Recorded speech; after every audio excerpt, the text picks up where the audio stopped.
बिस्मिल्लाहिर्रहमानिर्रहीम। अस्सलाम वालेकुम। आज हमारे नावल की सेकंड एपिसोड शुरू हो रही है, तो चलो शुरू करते हैं इसकी आज दूसरी किस्त को। अल्तमाश हद तक बड़ी हवेली पहुंच चुके थे। बड़ी हवेली के बाहर लोगों की बड़ी तादाद देखकर वो लंबे लंबे डग बढ़ते बड़ी हवेली के अंदर हिस्से की जाने बढ़े।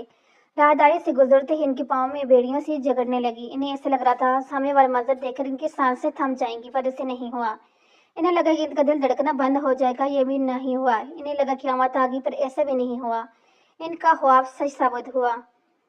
हिसाब इनकी जिंदगी कुल सरमाया आज वो इन्हें हमेशा के लिए छोड़कर चला गया। पूरी हवेली के अंदर मातम बरपा था, आह पुकार। इन्हें नहीं मालूम था कि कौन इनके पास आया गया सब्र की तलकीन कर रहा था, कौन इससे बगलगीर और था। आगे बढ़े हिसाम के मुर्दा वजूद के पास जाकर खामोश से बैठ के। अल्तमाश के चेहरे पर कर्व था, आंखों में सुनूर था, बेबसी थी, रंज था, नाराजगी थी, बेयकीनी थी, पर वह हिसाम के पास बैठे रहे। इसका रोशन चेहरा इसके वक्त पहचानने के लायक भी नहीं था। उठ जाओ बच्चे, बेही कैसा मजाक है। इन्होंने हिसाम को मजबूती से गिरफ्त में लिया।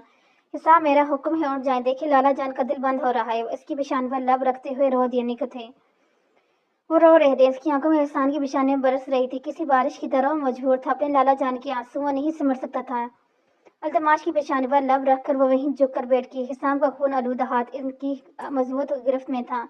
अल्तमाश, छोड़े बेटा इसे। अल्तमाश के मामा जी इनके पास आकर बेगी आवाज में बोले, लेकिन वो किसी की भी कब सुन रहा था। वो मुतवातर हिसाम का चेहरा और दीवानावार हिसाम के हाथ इसका माथा चेहरा चुम रहा था। हैजानी कैफियत इन पर दायर रही थी। हिसाम, उठ जाए यार, आपकी उम्र नहीं थी। मैंने कहा था ना, आपके लिए मैं जिंदगी भी हंस हंस के कुर्बान कर दूंगी, लेकिन आपने मेरे साथ धोखा किया। आपने लाला जान को छोड़ दिया। हिसाम के चेहरे पर जुगी हुई सरगोशी में बोल रही थी। लाउंज में मौजूद हर आंख उपशाती सबके दिल में ये मंजर देखने को मसलने लगे थे। इनका सुर्ख व सफेद जाजब चेहरा पर गर्म सियाल फैलने लगा। हिसाम की दिलफीन तक वो बेआवाज रोते रहे थे। किसी को अपने करीब नहीं आने दिया उन्होंने। वो हिसाम का हाथ छोड़ने को तैयार नहीं थे। इस बार भी फैसल साहब अल्तमाश के मामू इनके पास आए। अल्तमाश के हाथ हिसाम के हाथ से आजाद करवाने लगे। हिसाम की तलफीन हो चुकी थी। वो उसकी कब्र के ताज़ा मिट्टी को अपनी गोद में डालने लगा। अब महजूज फैसल साहब और अशर इनके पास मौजूद थे। हिसाम की कब्र पर बोझ देकर वो अपनी जगह से लड़खड़ाते हुए खड़े हुए। अशर ने इन्हें सहारा देना चाहा। इन्होंने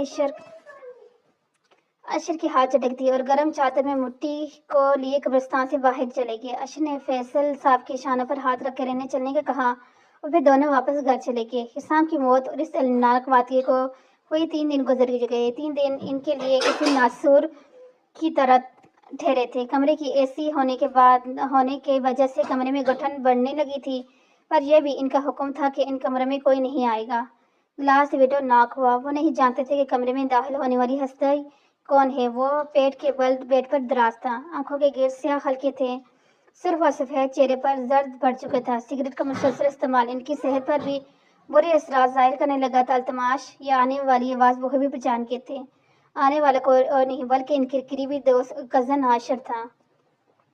लेकिन अल्तमाश अब तक अपनी जगह से टच से मिस नहीं हुआ। अशर ने कमरे की सारी लाइट्स ऑन कर दी और मुतवातर कदम उठाते इसके पास बैठ गया, लेकिन वो चूक गया। अल्तमाश को पहली बार इस हालत में देखकर इसका दोस्त जो हमेशा हशाश रहता था, इसकी शख्सियत में महसूस रोब और सफाकी झलकती थी। लेकिन इंसान जो इसके सामने नीम दराजा था, ये तो सालों से बीमार कोई मरीज लग रहा था। वो इस वक्त सलवटों ज़दा स्याह शलवार कमीज में मबलूस थे। इनकी सिल्की शेद रंग बाल पेशानी पर बिखरे हुए थे। पूरे कमरे में सिगरेट के छोटे छोटे टुकड़े गिरे हुए थे। ये क्या हालत बना रखी है तूने अपनी? अशर ने इससे देखकर कर्ब ज़्यादा लहजे में कहा। वो कुछ नहीं बोले। अल्तमाश, मैं तुमसे पूछ रहा हूँ, अशर ने इनकी पक्ष पर थपथपाते हुए नीम आवाज में कहा। मेरे पास सब कुछ कहने सुनने का बच्चा नहीं है। अल्तमाश ने अशर का हाथ पैर से दूर करते हुए तलखी से कहा, तुम पल पल मर रहे हो।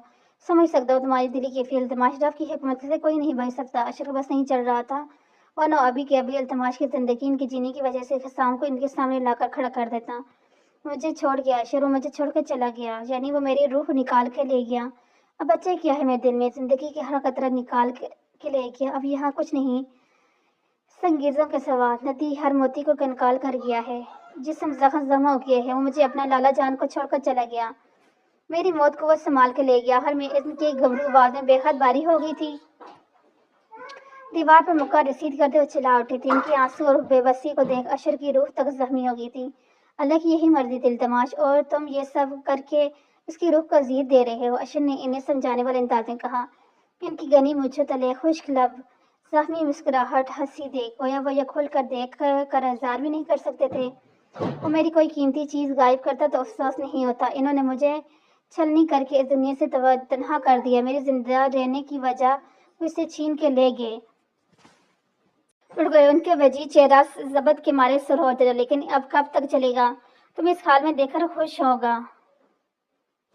अशर ने इसके भीगे वजी चेहरे को देखकर काफी ज्यादा अंदाज में कहा। इसे जवाब देने के बजाय वो फिर से खोई खोई अंदाज में मजीद कह रहे थे। पता है आशिर मुझे क्या कहा करता था, लाला जान आप हंस कर कोई बात करते हैं तो मुझे अपना आप मुकम्मल लगने लगता है। इसकी खुशी के सामने मैं जिंदगी की रंगीनियों से खेलने लगा। इससे बातें करके भी मैं इससे और होता जा रहा था। इन कुछ दिनों में इन्होंने बहुत सी ऐसी बातें कही जिन्हें सुनने के बाद मैं गंग रह जाता। वो पता नहीं कैसी कैसी सोचें पाल कर घूम रहा थे। लेकिन अब फिर एक दिन जाने कैसे मुझसे ये बातें करके अपने आप मुकम्मल करने वाला मुझे अधूरा छोड़कर गया है। शराहर इनकी आवाज में रौनकी खामोशी से चंद सफेद मोती इस सहदगीर बादशाह की आंखों से बहने लगे। मैं समझ सकता हूँ तुम्हारे कर्ब को। आशिर की आवाज भीगी थी। वो जानता था कि इल्तमाश की हिसाम से मोहब्बत लाजवाल थी। वो सिर्फ इनका भाई नहीं था बल्कि उनकी जिंदगी था। लेकिन ये सब कुछ हुआ कैसे? हिसाम किसी से क्या दुश्मनी हो सकती है? आशिर ने रोहान से लहजे में कहा। मुझे नहीं मालूम इस सब के पीछे कौन है। मुझे सिर्फ इतना मालूम है इस दिन सुबह राहिम के साथ बड़ी ही वजह से रवाना हुए थे। लेकिन इसकी बात क्या हो मुझे कुछ नहीं मालूम। मुझे मेरे हिसाम के नाहक मौत की कसम है। मैं इस इंसान की जिंदगी तंग कर दूंगा। मैं इसे ऐसी जिंदगी दूंगा कि वो पल पल तड़पेगा, मौत की भीख मांगेगा, पर इसे मौत भी नहीं मिलेगी। वो 3 दिन बाद पहली बार खिड़की पर खड़े शाहाना तर्ज से सजे पर्दे हटाने लगे थे। इनका लंबा चौड़ा खूबसूरत सरापा अवासिया था। आशिर ने परसाच अंदाज में अपने सफाक बिखरे हुए दोस्त को गौर देखा, जिसकी आंखों में चिंगारियां जल रही थी। चेहरा जबत के मारे सुर हो चुका था। अम्मा जी खाना खा लें। वो माँ के सामने बैठी कब से इन्हें मिन्नतें समाजित कर रही थी, लेकिन नादिया बेगम इसे ऐसी बैठी रही कोई इनकी समातों से कोई आवाज टकराई न हो। अम्मा जी नादी ने इनकी शानों को गर्दबाजी घुमाइल की तो वो चौंकी की, लेकिन पहले तो खाली निगाहों से बेटी को देखने लगी। फिर न जाने इन्हें क्या हुआ, बेटी को अपनी गोश में बेचकर बेआवाज रोने लगी। ये रोज का मामूल बन चुका था। अब नादी ने समझाने की कोशिश करती और जोर से रोने लग जाती। लाला जी को असलियत मालूम होगी तो फिर वो तुझे मुझसे छीन के ले जाएंगे। नादी की दीवार नवाज चूमते हुए वजदानी उसी कैफियत असर गोया हुई। रब साईं ऐसा कुछ नहीं होने देगा। चल अब तो खाना खा ले, मुझे भी भूख लगी है। मैंने बच्चों की तरह बचकारती हुई दस्ताने लहजे में गोई हुई तो नादी बेगम ने खामोशी से लमके हल्के से उतारने शुरू किए। वह गहरी सांस खींची। खाना खाने में मुश्किल होगी। खाना खा लेने के बाद नादी बेगम नींद दराज हो गई, लेकिन वो बर्तन समेटती किचन की तरफ कदम बढ़ाने लगी। बर्तन वगैरह धो लेने के बाद चाय का मग उठाए छत पर आ गई। ठंडी हवाई गर्म का जोर तोड़ने में मगन थी। इसी का नन्हा सा दिल से माँ घबराया हुआ था। वो नहीं जानती थी कि इसका आने वाला वक्त कल इसके लिए कैसी आजमाइशी पैदा कर देगा, लेकिन इसे यह खौफ था कि आने वाला कल इसके लिए किसी भयानक ख्वाब की तरह नहीं होगा। अशर अपने घर में वापस चला गया। वो भी फ्रेश होने के बाद वसी व अर्जलाइन की जाने बढ़ गया। लाला जी कुछ चाहिए आपको? एक उम्र रसीद हाथों हामते हुए इनके पास आई। सब जगह माधवाना लहजे में गोया हो। मुझे कुछ चाहिए होगा तो कह दूंगा, अभी तुम जाओ यहाँ से। वो आम से लहजे में बोली थी, लेकिन वो औरत फिर भी कांपने लगी। इन्होंने अब बाकायदा तीखी निगाहें औरत पर डाली। जल्दी से सर पीट भाग गई। गोया खुद भी कभी कभी लोगों के इस कदर खौफजदा होने से कता जाता था। नील ब्लू रंग की शलवार कमीज में मबलूस बालों का हाथों की मदद से दुरुस्त करते हुए लान चप्पल पहन कदमी कर रही थी। कमीज की आस्ताने को तक फोल्ड किए इसका कसरती सरापा नुमाया था। एक कशिश थी इसके वजूद में, लेकिन इनका सादगीर और शफाक होना इनकी सारी खूबियों में पर्दा डाल देता था। इसके कीमती सेलबुन पर खास आदमी नवाज की कल मसूल हुई, वरना ग्वार सेल को सरसरी निगाह से डालकर काट कर देना चाहते थे, लेकिन वो ऐसा नहीं कर सके। उनका दिल काल रसीफ का लिवारेकम हवेली की बेड साइड झील थी। वो झील के करीब आकर रुकी। इस शहर गैस शख्सियत चांद की रोशनी में मजीद बरकरार रही थी। साहब जी आज शाम मेरे पास एक आदमी आया था। इसके कहना है वो जानते हैं कि शाम लाला को किसने कत्ल किया है। नवाज की आवाज गोया इसके जख्मी रूह को मजीद मसीह करेगी। शहद रंग आंखों में खौफ खुशी की रमक दमदार हुई, साथ ही चंद मोती मोती इनके चेहरे पर बिखरे थे। ठीक है कल सुबह इसे डेरे पर पहुंचने का कह दो। वो खुद को कंपोज कर दे। महजूज सर्द मेहर से कहकर राब्ता मुंतका करके 50 लग चुकी थी और इस बार फैसला किसी आम आदमी और खानदान का नहीं बल्कि लाला जी के लखते जिगर के नाहक खून का था। स्याह रंग की शलवार कमीज में मुबलूस गर्म स्याह रंग की चादर कंधों पर फैलाए वो मर्दाना खाने में दाखिल हुए। महसूस रौबदार तासर दबदबा हनीयत और सफा की इनके इस चेहरे पर झलक रही थी। जख्म भी अभी ताज़ा था। तकलीफ और बेबसी इनके हर अंदाज से यहाँ थी। वो अपनी जगह पर बैठे एक एक करके बाकी सब भी अपनी जगह संभाल बैठ के क्या नाम है तुम्हारा? ان کی باری اور سخت آواز مردانہ خان میں گونجی۔ سامنے کھڑے درمیانی عمر کا آدمی پل بھر کر گڑبڑا گیا، لیکن اپنی پوری ہمت جتا کر گویا ہو، لالا جی ہمارا نام گلگیز خان ہے۔ محسن لب لہجے میں اس آدمی نے سر جھکائے جوابی کارروائی کی۔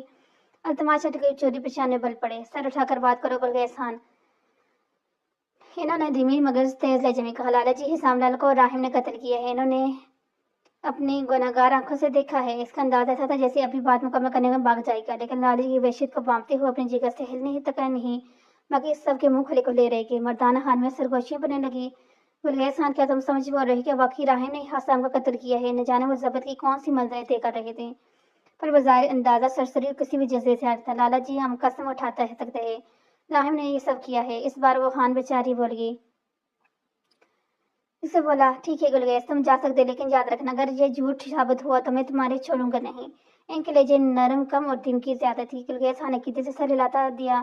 مردانہ خانے میں موجود لوگ ابھی تک جو مغیم کیفیت کے زیر اثر دم خود تھے۔ لالا جی گلیز جھوٹ نہیں بول سکتا، وہ جہاں تک راہم کی بات ہے وہ حسام لالا کے قتل کے بعد منظر سے غائب ہے، وہ معمولی بات نہیں، ضرور راہم کا کیا دیا ہے سارا۔ لالا جی کے قریبی ساتھی نواز نے اپنے خیالات کا اظہار کیا، لیکن التماش ہٹک تب تک علیشان تخت سے اٹھ گیا تھا۔ نواز، تم راہم نعیم کے گھر چلے جاؤ، اور اگر وہ گھر پر ہو تو اسے اپنے ساتھ یہاں لے آؤ۔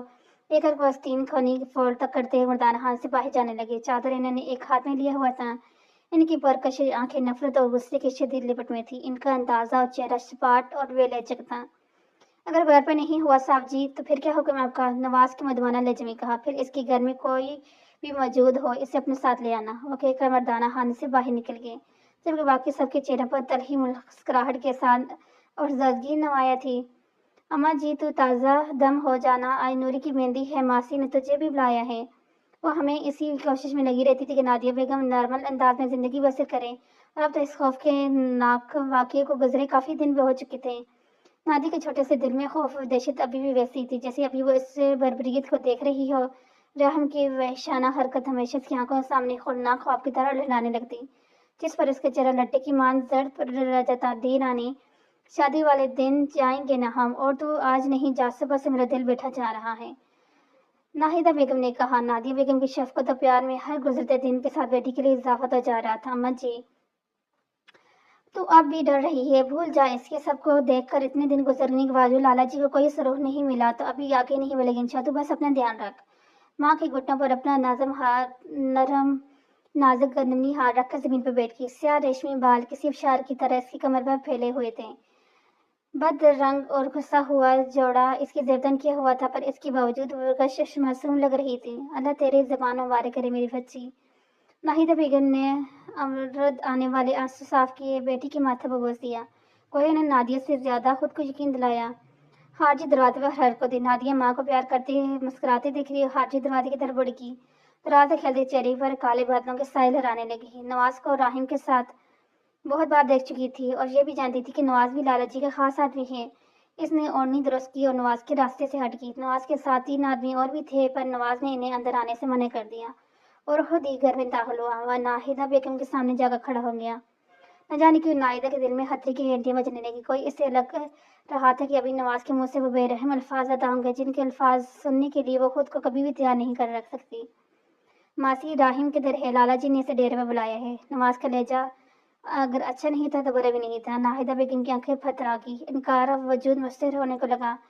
نادیہ ماں کی جانب لپکی اور انہیں اپنے حصار میں لے کر نواز سے گویا ہوئی۔ نواز بھائی، راہم گھر پہ نہیں ہے، اس نے مضبوط انداز میں جواب دیا۔ نواز نے غلط نگاہ اس پر ڈالی، گویا نادی کے بیچ میں بولنے پر بدمزہ ہوا ہو۔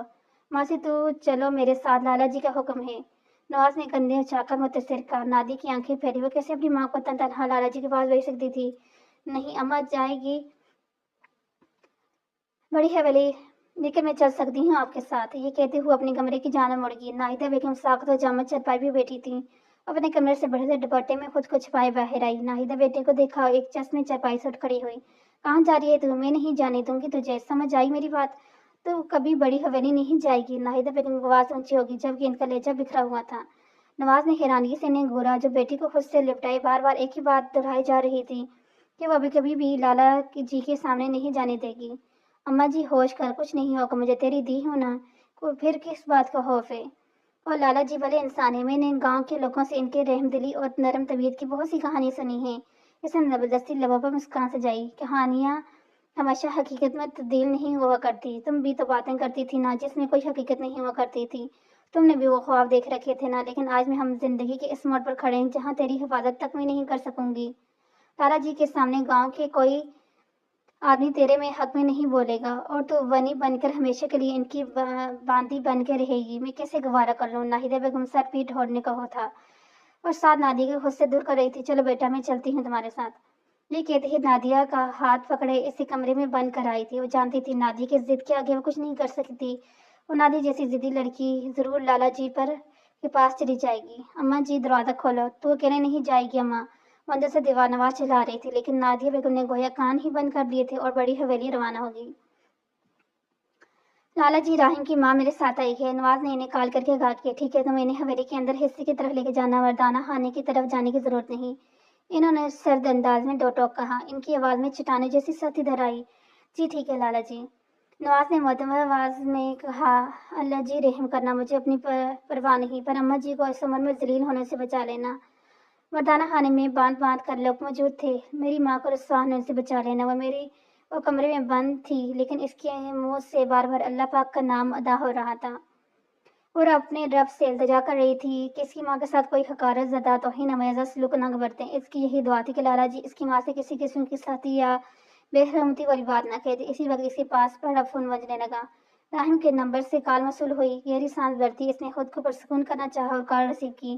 السلام علیکم بھائی، خوش اخلاقی سے اس نے السلام کیا۔ وعلیکم السلام۔ کشمش نہ جانے کیوں راہم کی آواز بھر گئی تھی۔ بھائی تم ٹھیک ہو؟ اس کے دل سے کوئی پوچھا کہ کس وقت کس عزیز سے گزر رہی ہے۔ ایک طرف عمر رسیدہ ماں تھی جو تنہا ایک سخت گیر بادشاہ کے دربار میں پیش کی ہو گئی تھی، اور دوسرے جوان بھائی تھا جو موت کے ساتھ آنکھ مچولی کا کھیل کھیلنے میں جیتا ہوا تھا۔ کشمش مجھے لگتا ہے رب سائیں مجھے کبھی معاف نہیں کرے گا۔ اس کا لہجہ شکست ہوتا۔ ایسا نہیں کہتے بھائی، وہ ذات عظیم ہے، اسے اپنے گنہگار بندوں کے عیب چھپانے آتے ہیں۔ تو اپنے رب کی حمد کے ساتھ اس کی مغفرت کی دعا مانگ، بے شک وہ بڑا توبہ کرنے والا ہے، قبول کرنے والا ہے۔ اس نے آستگی سے اپنی بات مکمل کی۔ راہم بین کی خوبصورت باتیں سن کر مسخرہ ہو چکا تھا۔ اچھا بھائی، ابھی میں بات بند کر رہی ہوں، مجھے ذرا کچن کا نپٹانا ہے، وہ مصنوعی اجرت ظاہر کرتے ہوئے بتا رہے رابطہ منتقل کر چکی تھی۔ گویا اسے یقین تھا کہ اگر اس نے تھوڑی دیر اور راہم کے ساتھ بات جاری رہی تو اپنی سسکیاں نہیں روک سکے گی اور ساری حقیقت راہم کے گوشے گزار دے گی۔ بڑی حویلی پہنچ کر نواز نے ناہیدہ بیگم کو حویلی کے اندرونی حصے کی طرف بڑھنے کا اشارہ کیا تو وہ حویلی کے اندر داخل ہوئی۔ لمبی راہداری عبور کرتے وسیع و عرض لاؤنج میں داخل ہوئی۔ کشادہ خوبصورت لاؤنج میں کوئی ذی روح موجود نہیں تھا۔ وہ ایک جانب سکڑ کر کھڑی ہو گئی، گویا یہ جیسے مجرم کو ملزم قرار دیا گیا ہو۔ اتنے میں انہیں احساس ہوا جیسے کسی کے بھاری قدموں کی کراہٹ پورے ماحول میں حاوی ہوتی جا رہی ہے۔ وہ لاؤنج میں داخل ہوئے۔ ہلکے شیدی رنگ بال، گھنی مونچھیں، تلے لابی داب، چہرے پر چمک کم اور دہشت زیادہ چھلک رہی تھی۔ ان کے خوبصورت چہرے پر لمبے چوڑے شاطرانہ سراپا بلا شبہ حسن خوبصورت مرد تھا، لیکن ناہیدہ بیگم کو پہلی نظر سے ہی ایک کٹورا بادشاہ لگا جس کے ضبط کے مارے جبڑے بھیجے ہوئے تھے۔ بیٹھ جائیں، مختصر کہا گیا۔ وہ سنگل صوفے پر جگہ بنا کر بیٹھ چکے تھے۔ ناہیدہ بیگم 3 سیٹر صوفے پر کانپتے وجود کے ساتھ بیٹھ گئی۔ ان کا لرزتا وجود التماش کے زیر نقد نگاہوں سے چھپا ہوا نہیں تھا۔ دیکھیں، میں کوئی تنبیہ نہیں باندھنا بلکہ صاف شفاف لفظوں میں پوچھ رہا ہوں، آپ کا بیٹا پچھلے 4-5 دنوں سے کہاں ہے؟ انہوں نے زہریلے جمے اچھائے۔ ایسا تھا کہ اگر ناہیدہ بیگم نے جھوٹ بولا تو وہ اپنی ضبط ساری بندیں توڑ کر کوئی بہت بڑی حماقت کر دے گا۔ مجھے نہیں معلوم لالا جی، ناہیدہ بیگم نے کانپتی آواز میں کہا۔ گھنی مونچھوں تلے بھیجے ہوئے لب مزید بھیج چکے تھے۔ ناگواری سے انہیں ناہیدہ بیگم کا گورا۔ دیکھیں، مجھ سے زیادہ سخت اور بے حس انسان آپ کو اس پوری گاؤں میں نہیں ملے گا۔ میں انسان کم اور حیوان زیادہ ہوں، اس بات کو قبول کرنے میں مجھے کوئی قباحت نہیں، لیکن پھر بھی میں تمیز کے دائرے میں رہ کر آپ سے استغفار کر رہا ہوں کہ صاف صاف بتا دیں آپ کے بیٹے کی میرے بھائی کے ساتھ کیا دشمنی تھی، کس گناہ کی سزا دی اس نے میرے بھائی کو، سزا بھی ایسی جس کا ازالہ راہم کے ساتھ پشتے بھی نہیں کر سکتی۔ وہ زہری خندہ انداز میں بولا۔ میرے بیٹے نے کچھ نہیں کیا لالا جی، ایک ماں تڑپ اٹھی تھی، میرے بھائی کی ماں نہیں تھی۔ اس کی بات کا مفہوم سمجھنے سے ناہیدہ بیگم قاصر تھی، لیکن لالا جی کی آواز میں جھلکتے گرد دہشت رب کو محسوس کر کے طوفانوں کی زد میں تھی۔ اگر انہیں اپنے بیٹے کی جان پیاری تھی تو سامنے بیٹھے انسان نے بھی چند دن پہلے اپنے جوان اور حبر بیٹے بھائی کو مٹی تلے دفنایا۔ آپ نے وہ کہاوت سنی تو ہوگی، اگر بھائی مر جائے تو ایک بازو کٹ جاتا ہے، یعنی انسان کمزور ہو جاتا ہے، لیکن آپ کے بیٹے نے صرف میرا بازو نہیں بلکہ میرے قلب کے ہزاروں ٹکڑے کر دیے ہیں۔ اسے معلوم تھا کہ حسام صرف ربائی نہیں، اپنی جگہ سے اٹھ کر انہوں نے قیمتی اور نفیس واز دیوار پر دے مارا تھا۔ کانچ کی گرچیں ناہیدہ بیگم کے پاؤں کے پاس پڑی تھیں۔ جس انداز میں انہوں نے اس واز کو پھینکا تھا، ناہیدہ بیگم کو اپنا دل ڈوبتا ہوا محسوس ہوا۔ التماش اس کے اندر کی جلستی آگ ختم ہونے کا نام نہیں لے رہی تھی۔ ناہیدہ بیگم میں باقاعدہ کانپنے لگی تھی۔ کس قدر حقارت اور انتقام کی آگ جل رہی تھی التماش کے وجود میں۔ اس سب کو دیکھنے کے بعد ناہیدہ بیگم جیسی مضبوط اعصاب کی عورت تھر تھر کانپنے اور لرزنے میں مجبور تھی، لیکن سخت گیر شہزادہ اپنے زخمی ہاتھ کو جھٹکتے ہوئے واپس ان کی سمجھ مڑا۔ ان کے ہاتھ خون آلودہ ہو چکے تھے، مسلسل خود کو اذیت دے رہا تھا، لیکن پھر بھی صبر نام کی چیز ان کے ارد گرد بھٹک تک نہیں رہی تھی۔ آپ بتا رہی ہیں پوری حقیقت یا نہیں؟ وہ ناگواری سے بولے۔ ہمیشہ کی طرح ان کے لہجے میں سختی نمایاں تھی۔ لالا جی، میرا بیٹا بے قصور ہے، ضرور آپ کو کسی نے غلط اطلاع دی ہے۔ ناہیدہ بیگم کی روحانسی آواز ان کی سماعتوں میں ابھری۔ ایسا نہیں ہے، ضرور آپ کے بیٹے سے یہ گناہ سرزد ہوا ہے۔ اگر وہ بے قصور تھا تو اسے منظر سے ہٹ جانے کی ضرورت نہیں تھی۔ حسام کی موت کے بعد سے غائب ہے اور آخری وقت میں وہی حسام کے ساتھ تھا۔ تو برائے مہربانی اگر مکر کے چکر میں مجھے مت جائیں، اور کل شام ٹھیک 5 بجے پنچایت لگی آپ تشریف لے آئیے گا، اور ساتھ ہی خود کو ہر متوقع سخت سے سخت فیصلہ سننے کے لیے تیار کر لیجیے گا۔ ابھی آپ جا سکتی ہیں۔ انہوں نے اپنی بات کے اختتام پر زیر کی اور مردانہ خانے کی سمت بڑھ گئے۔ ناہیدہ بیگم کی آنکھیں بھیگنے لگی، چہرے پر زردی پھیلنے لگی۔ سختی کی کیفیت میں طاری تھی تو کیا اس کے خدشات درست ثابت ہونے جا رہے تھے؟ کیا ان کی بیٹی کی زندگی بھی بھائی کے گناہ کی وجہ سے اذیت اور قبر زدہ ہونے والی تھی؟ وہ شکست خور قدموں سے واپس اپنے گھر چل دیں۔ ان کے پاؤں شل ہونے لگے تھے۔ شاید بیٹی کے آنے والے کل نے انہیں مردہ کر دیا تھا۔ التماش ہٹ کر کلیجہ آگ برساتی آنکھیں بھی ابھی تک ان کے سامنے لہرائی۔ وہ مردانہ خانے میں واپس آ گئے۔ مخصوص انداز میں انہوں نے سب کو کل شام 4 بجے ڈیرے پر پہنچنا حکم کیا اور بغیر کسی تنویر کے واپس جانے لگے۔ لالا جی، آپ خون بہا میں راہم کی بین کو حاصل کر لینا چاہیے، محراب خان نے سنجیدگی سے کہا۔ ان کی آنکھوں میں نائبتی حواست کو التماش ہٹک کی نگاہوں سے پوشیدہ نہیں رہ سکتی تھی۔ تم خود کو ہلکان مت کرو، پنچایت کا سربراہ میں ہوں، اور مجھے کیا کرنا ہے وہ کیا نہیں، ان سب میں تمہیں ہلکانہ ہونے کی ضرورت نہیں۔ سیاہ آنکھوں میں کچھ تو ایسا تھا جیسے دیکھ محراب خان سپاٹ گیا، جبکہ لالا جی اب مردان خانے سے واپس جا چکے تھے۔ اماں جی، ناہیدہ بیگم گھر واپس لوٹ چکی تھی۔ ان کے چہرے پر عجیب و غریب تاثرات تھے، لیکن وہ اس سب سے بے خبر ماں کے شانے سے لگ کر سسک رہی تھی۔ تو کیا وہاں اکیلے چلے گی اماں؟ نادیہ نے ناہیدہ بیگم کا ہاتھ لاتے ہوئے بتایا۔ لالا جی کو سب کچھ پتہ لگ چکا ہے نادیہ۔ ناہیدہ بیگم برائی آواز میں گویا ہوئی۔ نادیہ کی آنکھوں میں یقین پھیلی۔ ایسے کیسے ہو سکتا ہے اماں؟ کانپتے ہوئے سوال کیا گیا۔ ناہیدہ بیگم خاموش رہی۔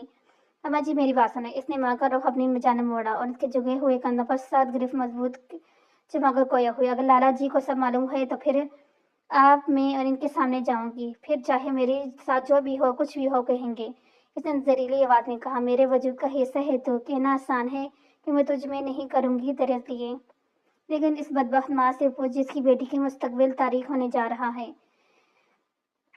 میں نے آج تک تجھے سے سختی جتائی، پیار سے بات تک نہیں کی۔ مجھے علم تھا تیری مصنوعی سادگی کی وجہ سے دنیا تجھے نوچ کر مار ڈالے گی، پر تجھے ہمیشہ میری جلی کٹی باتیں چبھتی تھی۔ ماں کبھی اور اپنی اولاد کے لیے غلط فیصلہ نہیں لے سکتی، لیکن وہی ہوا جس کا ڈر تھا۔ میرے پاس کچھ بھی نہیں ہے تیرے سوا۔ وہ بدبخت لڑکا تو روپوش ہو چکا ہے، لیکن میں اپنی دھی کو تنہا شہر کے کچھاڑ میں داخل ہونے نہیں دوں گی۔ انہوں نے اس کے مرمری ہاتھ شانوں سے ہٹا کر حکمیہ لہجے میں کہا۔ اماں جی، لازمی نہیں، کل کی پنچایت وہی فیصلہ ہو جس کی گاؤں میں قدیم روایت اور رسمیں ہیں۔ مجھے لالا جی سے اچھائی کی امید ہے، ہو سکتا ہے وہ کل ایک نئی مثال قائم کریں۔ اگر بھائی کے گناہ کرتا ہے تو اس کی بہن کا کیا قصور؟ اگر لالا جی نے کل اپنی نجی زندگی کے معاملے میں اس گاؤں کے قدیم اصول بدل دیے تو برسوں سے گاؤں میں ایک روشن سورج طویل ہوا تھا۔ نہ جانے کس جذبے کے تحت سب بولے جا رہی تھی۔ اس کی باتیں سن ناہیدہ بیگم کے اندر بھی امید کی دیپ جلنے لگے، لیکن تھوڑی دیر پہلے انہوں نے جو التماش کا وحشیانہ روپ دیکھا تھا، اس کے بعد کم از کم ان کا دل کسی جھوٹی تسلی کو سیر چڑھانے کا ارادہ نہیں لگتا تھا۔ لیکن ناہیدہ کے دمکتے چہرے کو دیکھ کر ان کے لب سل گئے تھے۔ ہو سکتا ہے لالا جی کل تاریخ رقم کریں۔ نادیہ پھر سے گویا ہوئی۔ تھوڑی دیر بعد ان کی سماعتوں میں اذان کی آواز بری تو نادیہ کے اذان چومتی ہوئی مغرب کی نماز ادا کرنے چل پڑی۔ نادیہ نے نماز پڑھ لی تھی، اس لیے وہ تخت پر ڈھیر سی گئی۔ اس کا دل پسینہ توڑ کر باہر آنے کا تھا۔ اس نے صرف ماں کو مطمئن کرنے کو کہا تھا، لیکن اندر ہی اندر وہ جلس رہی تھی۔ لالا جی کا ماں بھائی ان کے لیے کل کائنات تھا۔ بچپن سے اس نے لالا جی کے ماضی کی بہت ساری غمزدہ باتیں سنی تھی جو اسے رونے پر مجبور کر دیتی تھی۔ لالا جی کی محرومیاں کسی سے ڈھکی چھپی نہیں تھی۔ گاؤں کا ہر فرد اس چیز سے آگاہ تھا کہ बचपन से लाला जी जिंदगी मुश्किल गुजरी है। आह भाई, ये तूने क्या कर दिया। इसके लबों से सिसकी बरामदा हुई। वो खुद भी इस वक्त अजीब बर्दाश्त कर रही थी। हालांकि ये अजीब तो कुछ भी नहीं थी, जो आने वाले कल इसकी जिंदगी में तूफान बर्पा करने वाला था। रात का खाना बना लेने के बाद वो हाजिर दरवाजे खड़ी रहेगी। कल की बस्ती में छोटे बच्चे अब तक खेलकूद में मसरूफ थे। डोला, इधर तू आ। इसने एक बच्चे को हांग लगाई। जी बाजी। बच्चा फरमादारी से भागकर इसके पास आया। नूरी के घर जा, इसे कह दे कि नादिया बाजी बुला रही है और ये पैसे भी रख ले। इसने कहकर बच्चे की थैली पर 5 रुपये का सिक्का रखा। डोला नामी बच्चे के चेहरे पर पैसों को देख चमक आई थी। वो इस बाब में सिर हिलाता हुआ नूरी के घर की जानिब बढ़ा। बड़ी हवेली के सब्र सब्ज खुशहाल लान में बैठे थे। इनके सामने ही अशर मौजूद था। सिगरेट कश लेने के बाद इन्होंने टांग पर टांग रखी और महसूस निगाह से अशर को देखकर, क्या देख रहे हो। तलख मुस्कुराहट नाभी लबों पर सजे। इन्होंने अशर से सफार किया। आधे घंटे में 8 सिगरेट तो फूंक चुके हैं अलतमाश। अशर ने नगौरे से कहा, तुम्हें इस सब में पढ़ने की जरूरत नहीं। 35 साल मर्द को सही गलत का इल्म अच्छे से होता है। इन्होंने भी अशर के अंदाज में जवाबी कार्रवाई की और सिगरेट को एक ट्रे में मसल दिया। ताज़ा हवा अगर इर्द गिर्द मंडाने लगी है, जरा उफक पर हल्की सी स्याह फैलने लगी है। तुम कल क्या करने जा रहे हो तमाश। घनी मूछों तले नाभी लबों में एक और सिगरेट मौजूद था, जिसे लाइटर के साथ इन्होंने सुलगाया। एक तो पल कश लेने के बाद कंधे छाकर खोया हुआ। मुझे क्या करना है अब। मेरे साथ जो हुआ था वो हो गया। मुहज़्ज़ज़ और पुरस्कार मुस्कुराहट फिर इनके चेहरे पर मर्दार हुई। तुम भी वही सब करोगे जो इस गांव पे अनपढ़ लोग करते आए हैं। अशर ने चेयर से पश्च ढाकर स्त्री लहजे में दरियाफ्त किया। इसमें हर्ज क्या है। वैसे भी ये दुनिया चलती ही नाइंसाफी और जुल्म पर है। मजलूम को कोई वली वारस नहीं होता और जो पहले से बाअसर होता है, इसके हम कदम बहुत से लोग हो जाते हैं। अल्तमाश हटक ने मुस्तरिया लहजे में कहा। फिर पंचायत के पढ़े लिखे और समझदार सरबराह गांव के किसी अनपढ़ आदमी में क्या फर्क रह जाएगा। अशर ने कड़क कर कहा। पूछा, कोई वो नहीं चाहता कि अल्तमाश का खून बहा में राहिम के बहन को हासिल करने का फैसला सुनाए। जब मैं खुद कोई फर्क पैदा नहीं करना चाहता तो फिर मैं खुद चाहता हूँ मैं वैशी बन जाऊँ। मुझे अब किसी की फरियादें आह पुकार सुनने की बेसब्री से इंतजार है। वो लड़की यहाँ पल पल मरेगी। हल हम इसके लबों से एक ही इल्तिजा होगी, मुझे बख्श दो। और यकीन करो, मैं जितना सफाक बेहिस इंसान हूं ना, मुझे कोई फर्क नहीं पड़ता। इस लड़की की दाइयाँ इल्तिजाए मुझे बस इंतकाम की आग को ठंडा करने हैं। वो आगे होकर अशर के सामने सर को झुकाकर सरगोशी में बोल रहा था। इनके चेहरे पर महज नफरत इंतकाम की आग झलक रही थी। मतलब कल एक और नेहती लड़की को नाहक इंतकाम की सफाकी बैंड चढ़ जाएगा। अशर ने इल्तमाश को घूरा। मुझे राहिम तक पहुंचना है। इसके बाद मैं इसके वजूद को सैकड़ों किस्म में तकलीफ को तकसीम कर दूंगा। जिस तरह मेरा हिस्सा तड़प तड़प कर मौत की घाट उतर गया, ठीक इसी तरह राहिम सियाल को मौत देना चाहता हूँ। अब इससे आगे मैं कुछ नहीं सोचना चाहता। तुम्हारे लिए यही बेहतर है। कोई बहस मुझसे नहीं कर, बकवास सवाल जवाब करने से भी करेज करना। अशर पर गलत इंकार डालकर चेयर से उठ खड़ा हुआ। स्याह रंग इसकी कुश्ती सरापे पर खूब जचा था। इनके वजूद से उड़ती मेहरून की खुशबू लान में हर सौ फैली हुई थी। अशर ने तासुर से इन्हें देखा।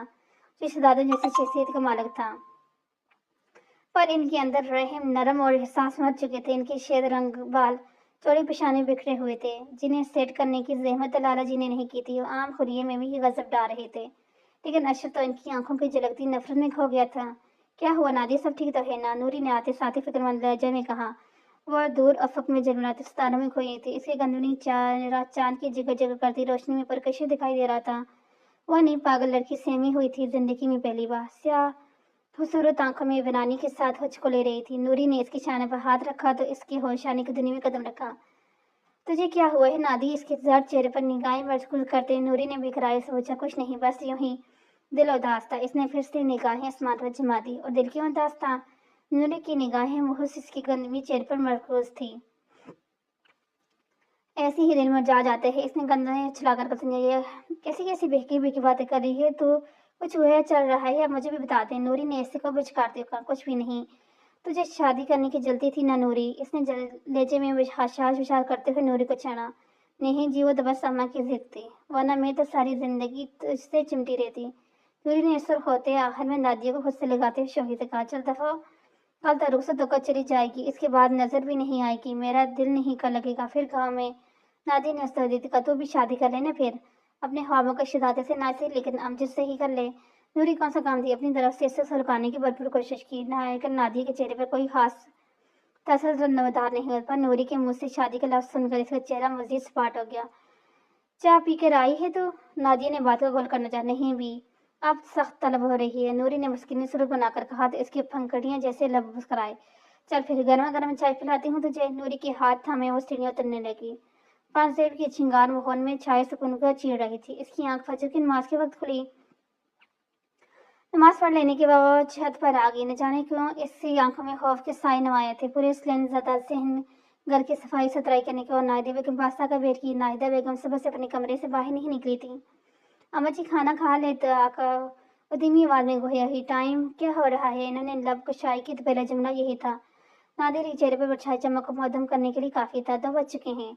इस बार इसने अपनी सर्दी नहीं छुपाई थी। धी रानी, हम यहाँ से कहीं दूर चले जाते हैं। मेरे पास सोने के चंद जेवर मौजूद हैं। इन्हें बेचकर हम शहर रवाना हो जाते हैं। वो कल से इसी रवैये पर गौर कर रही थी। अपनी बेटी को देखकर हिम्मत आने लगती थी। कोई जरूरत नहीं अम्मा, ऐसा कुछ नहीं करेंगी तो। हालात के आगे झुकने से कुछ नहीं होता, बल्कि हालात के आगे डट जाना बहादुरी होती है। उसने माँ को हंसार किया। लेते ही कहा, नादिया तू इतनी बड़ी कब हो गई है? कुछ दिन पहले तक तो मुझे लगता था दुनिया की सर्द और गर्म हवा तुम्हें अपनी लिपट में ले लेगी।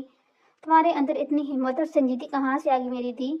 दादी बेगम बेटी के सीने से लगी रो दी। सीसियाँ तो उसके लबों से भी निकली, पर वो खुद को जब्त करती मान को मिलाने लगी। माँ जी, मैं हमारी गलती है। हमारा मास्टर आज तक इस बात को समझ ही नहीं सका कि अगर वो मोम है तो बेक वक्त औरत एक सिलसिला पिलाई दीवार भी है। मुझे नहीं पता आज की पंचायत में क्या फैसला होने जा रहा है, लेकिन अगर आज मुझे वनी के रूप में लाला जी के सुपुर्द कर दिया जाए तो मैं झुकूंगी नहीं, बल्कि हर कदम पर साबित दर कदम रहूंगी। इसने पर यकीन लहजे में कहा। और फिर दोनों माँ बेटी ने दोपहर का खाना एक साथ खाया। आप वाइट रंग की क्लफशुदा सलवार के मीज़ मबलूस व वजी लग रहे थे।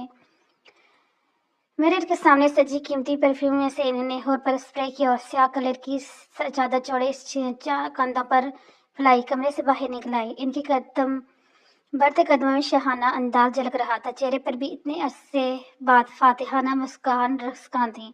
4 बज चुके थे। इनका मर्दाने खाने की जानब था। मर्दाने खाने में लोगों का सैलाब अमड़ हुआ था। इनके हाथ आदमी सबको अपनी जानब तिगलते हुए लाला जी के लिए रास्ता हमवार बना रहे थे। अपनी आलिशान नश्त पर जा बैठे।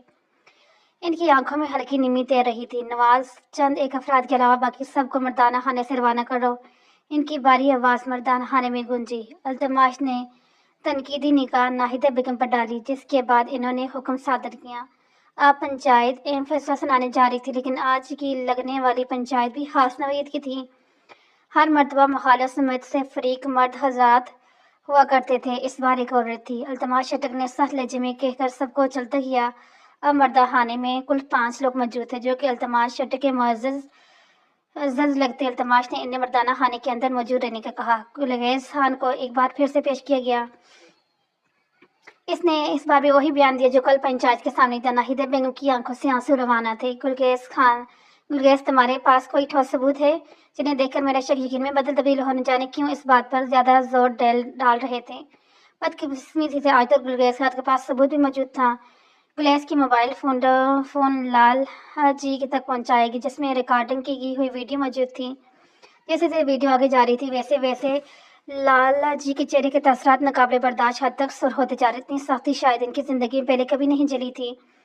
वो आग बरसाती निगाह से मोबाइल फोन की स्क्रीन को गोद रहे थे। सेल फोन पर इनकी गिरफ्त सख्त से सख्त होती जा रही थी, गोया इस सेल फोन को राहिम की गर्दन तस्वर कर रहे हों। लेकिन आखिरकार इनकी सख्त बेलचक सफाक आवाज मर्दाना खाने में गूंजी। तमाम तर सबूत और गवाहों की बात सुनने के बाद तो इस बात पर कोई वदर नहीं कि राहिम सियारी मेरे भाई का हिसाम खत्म की असल कातिल है, और अब इसका फैसला भी वही होगा जो आज तक तमाम मर्दाना खाने में होता चला आया है। राहिम नईम की बेन को मेरे हवाले कर दिया जाएगा। इसका फैसला था कि तेजदार चाकू जो सीधा नाहिदा बेगम के दिल में बोस्त हुआ था। इन्होंने खाली निगाहों से लाला जी को देखना चाहा, पर इन आंखों में सफ़ेद पानी जमा होने की वजह से इन आंखों की धुंधलाहट लगी। जबकि लाला जी मजीद कह रहे थे, कुछ देर में आप अपनी बेटी को लेकर यहाँ पहुँच जाइएगा। आज शाम ही ये निकाह पढ़ाया जाएगा। वो अपनी बात मुकम्मल करने के बाद पहली बार मर्दाखाने में नहीं रुक नहीं सके थे, बल्कि मर्दाना खाने से रवाना हो गए थे। नाहिदा बेगम ने इस मगरूर शहजादी की आन बान को घूरती रही। इनका दिल कांपने लगा अल्तमाश के चेहरे पर झलकती बेशुद्ध सफाकी देखकर। पूरा दिन इसका बिन पानी मछली की तरह तड़पते हुए बसर हुआ। अब तो दोपहर से शाम होने गई, लेकिन नाहिदा बेगम की वापसी नहीं हुई। इसका दिल बैठने लगा। शाम के 5 बजे नाहिदा बेगम की वापसी हुई तो वह भी करार सीधी जाने लगी। अम्मा जी, इतनी देर कर दी तूने, मेरा दिल बैठे नहीं होने लगा था। اس سے رگ ہوتی ہی روحن سے لہجے میں گویا ہی ناہیدہ بیگم کی تمام تر خصوصیات موجود ہو چکی تھی۔ وہ مخصوص بیٹی کے مرجائے و گملائے مخرے میں کھوئی ہوئی تھی۔ اماں ان کی شان بہرحال رکھے نے اپنی جانب متوجہ کرنا چاہا۔ اتنی دیر میں گھر کے اندر نواز سمیت 4 مسلح افراد داخل ہوئے۔ ان کے ساتھ ہی 2 عمر دراز عورتیں تھیں۔ وہ حیرت زدہ سی سب کو دیکھنے لگی، لیکن ٹھٹکی ضرور گئی تھی۔ تو کیا اس کی زندگی کا اہم فیصلہ بھی کسی اجنبی نے کرنا تھا؟ صاحب نے کہا ہے جلد از جلد بڑی حویلی پہنچے۔ نواز کا لہجہ کسی بھی احساس سے آ رہی تھا۔ کیا لالا جی نے بھی وہی کیا جو آج تک اس گاؤں میں ہوتا آیا ہے؟ کیا اس گاؤں کے نام نہاد انصاف پسند سردار نے وہی اقدام کیا جو گاؤں کا ان پڑھ اور سطح سوچ رکھنے والے لوگ کرتے ہیں؟ اور تلخی سے بھنکاری سیال آنکھوں سے سکڑ کر اس کو نواز کو گھورا، جیسے نواز کو سنانا چاہ رہی وہ سب حالات۔ نواز تو خود اس کھٹور اور سخت شہزادے کا غلام تھا۔ نواز سمیت کسی نے بھی اسے جواب نہیں دیا۔ اسی وقت نواز کا موبائل وائبریٹ ہوا۔ التماس شٹر کا نمبر دیکھے وہ گھر سے باہر نکل گیا۔ السلام صاحب۔ وعلیکم السلام۔ کیا ہوا؟ اتنی دیر کیوں لگ رہی ہے؟ وہ عورت اپنے گھر پہنچی یا کہیں فرار ہوگی؟ دونوں ماں بیٹی۔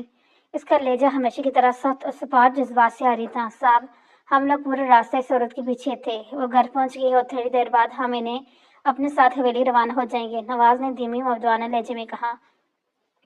ٹھیک ہے، لیکن خیال رہے کہ وہ عورت کوئی چالاکی نہ کر سکے۔ اپنے ساتھ 2 عورتوں کو لے کے گئے ہو نا، انہیں گھر کے اندر بھیجنا۔ سمجھ آئی میری بات؟ وہ ابھی بات کر کے رابطہ متفق کر گئے تھے۔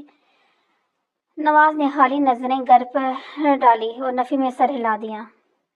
وہ خود سر رنگ کا سادہ جوڑا زیب ان کے کمرے میں سے باہر نکل آئی تھی۔ اس کے پاس کچھ نہیں تھا اس گھر سے لے کے جانے کے لیے، لیکن ناہیدہ بیگم کی سونے کی چین جو اسے بچپن سے پسند تھی، اس نے وہ اپنی سراہی دار گردن میں پہن لی تھی۔ سیاہ ریشمی بال سرخ بڑے سے دوپٹے کی اوٹ میں چھپ گئے تھے۔ اس نے سلنددہ صحن میں قدم ابھی رکھا ہی تھا کہ اس عورت نے نگواری سے سر پا تاؤ گھورا، جیسے وہ اس کی تیاری پر مستر انداز میں ہنسی ہوں۔ نواز حاجی دروازے کے سامنے کھڑا ہوا، ہلکی سی مسکراہٹ لبوں میں سجائے ماں کے قریب گئی۔ اماں اپنی جلی دی کو رخصت نہیں کرے گی؟ ویسے بول رہی تھی جیسے اس کی من چاہی شادی ہو رہی ہے۔ شاید وہ اس بھیانک حقیقت کو پیش پردہ ڈال رہی تھی۔ بس حقیقت کو تسلیم کرنے سے ناہیدہ بیگم کا دل بند ہونے لگا۔ اماں دل گرفتہ انداز میں اس کے سینے سے لگ گئی۔ ناہیدہ بیگم سسکیاں گھر میں بکھرنے لگی، لیکن خاموش تھی، بالکل خاموش۔ ماں کو خود سے لپٹے وہ ان سے ڈھیروں چھوٹے جھوٹے وعدے کر رہی تھی۔ میرے جانے کے بعد تو روئے گی نہیں اماں؟ اس نے گویا نے روان کیا، آنکھوں سے مصنوعی خفگی در آئی۔ لاڈو تو وہاں کیسے رہے گی؟ ناہیدہ بیگم نے بیٹی کو چھوڑتے ہوئے پوچھا۔ اماں تیری بیٹی ہمت والی ہے، کبھی خود کے ساتھ ہونے کسی ناانصافی کو برداشت نہیں کری، یقین رکھ مجھ پر۔ ان کے پیشانی پر اپنی بکھرتی پنکھڑیاں جیسے لب رکھتے مسکرا کر بولی۔ چلیے آپ کچھ فاصلے کھڑی ان دونوں عورتوں میں سے ایک عورت نے ناگوار لہجے میں کہا۔ ناہیدہ نے گردن گھما کر اس عورت کو دیکھا، پھر ماں کو خود سے لگائی گھر سے باہر نکل گئی۔ اس کے چہرے پر مسکراہٹ مدم ہی نہیں ہو رہی تھی۔ اس وقت وہ فریش ہو کر کمرے سے باہر نکل آئے۔ آنکھوں میں ویسے صفاقی اور بے رحمی موجود تھی۔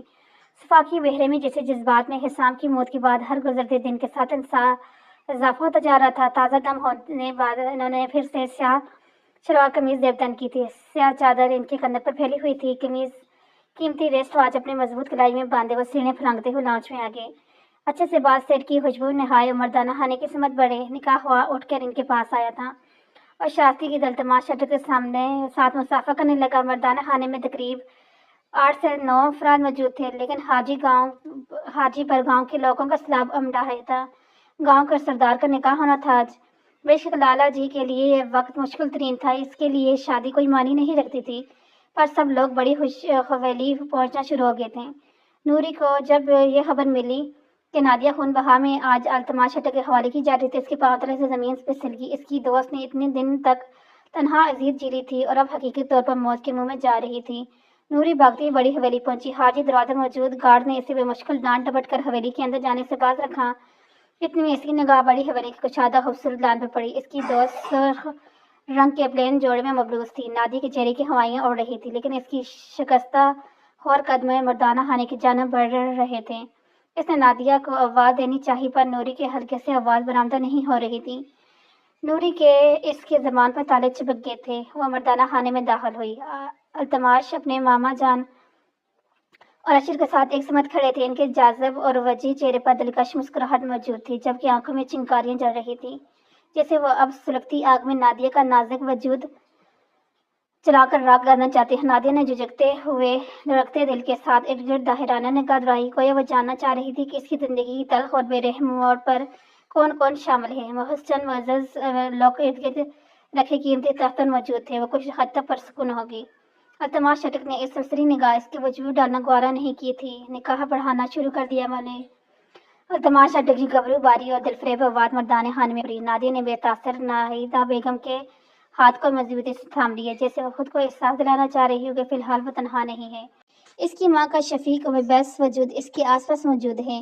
निकाह हुआ ने निकाह बढ़ाना शुरू किया। अल्तमाश चटक के चेहरे पर कर वेशित सफाकी नुमाया थी, तो नादिया के चेहरे पर रंग फक हो गया था। बेबस खौफ और दहशत जैसे तासरात इसकी गंदवी चेहरे पर नुमाया थे। नाहिदा बेगम ने बेटी को गले लगाकर रोना शुरू कर दिया। इस सूरत हाल में पहली बार अल्तमाश ने सफाक और स्तरीय निगाह से नादिया की पश को घूरा था। भाई, आपकी ज़िंदगी की खातिर कह दिया मैंने कबूल, लेकिन मेरे हाथ के बपाए ज़रूरत है दस्तखत करते हुए। वो दिल ही दिल में राहिम से मुखातिब थी। वक्त मजीद सरक गया। आहिस्ता सा मर्दानखाने से सब रुखसत होने लगे। दोनों औरतें इसके पास आई। चलें, लाला जी का हुक्म है, आप मजीद मर्दाना खाने में नहीं रुक सकती। एक औरत की हरांट आवाज़ सुनते ही नादिया सहमगी, लेकिन इसने इस बात में सर हिलाकर नाहिदा बेगम को देखा।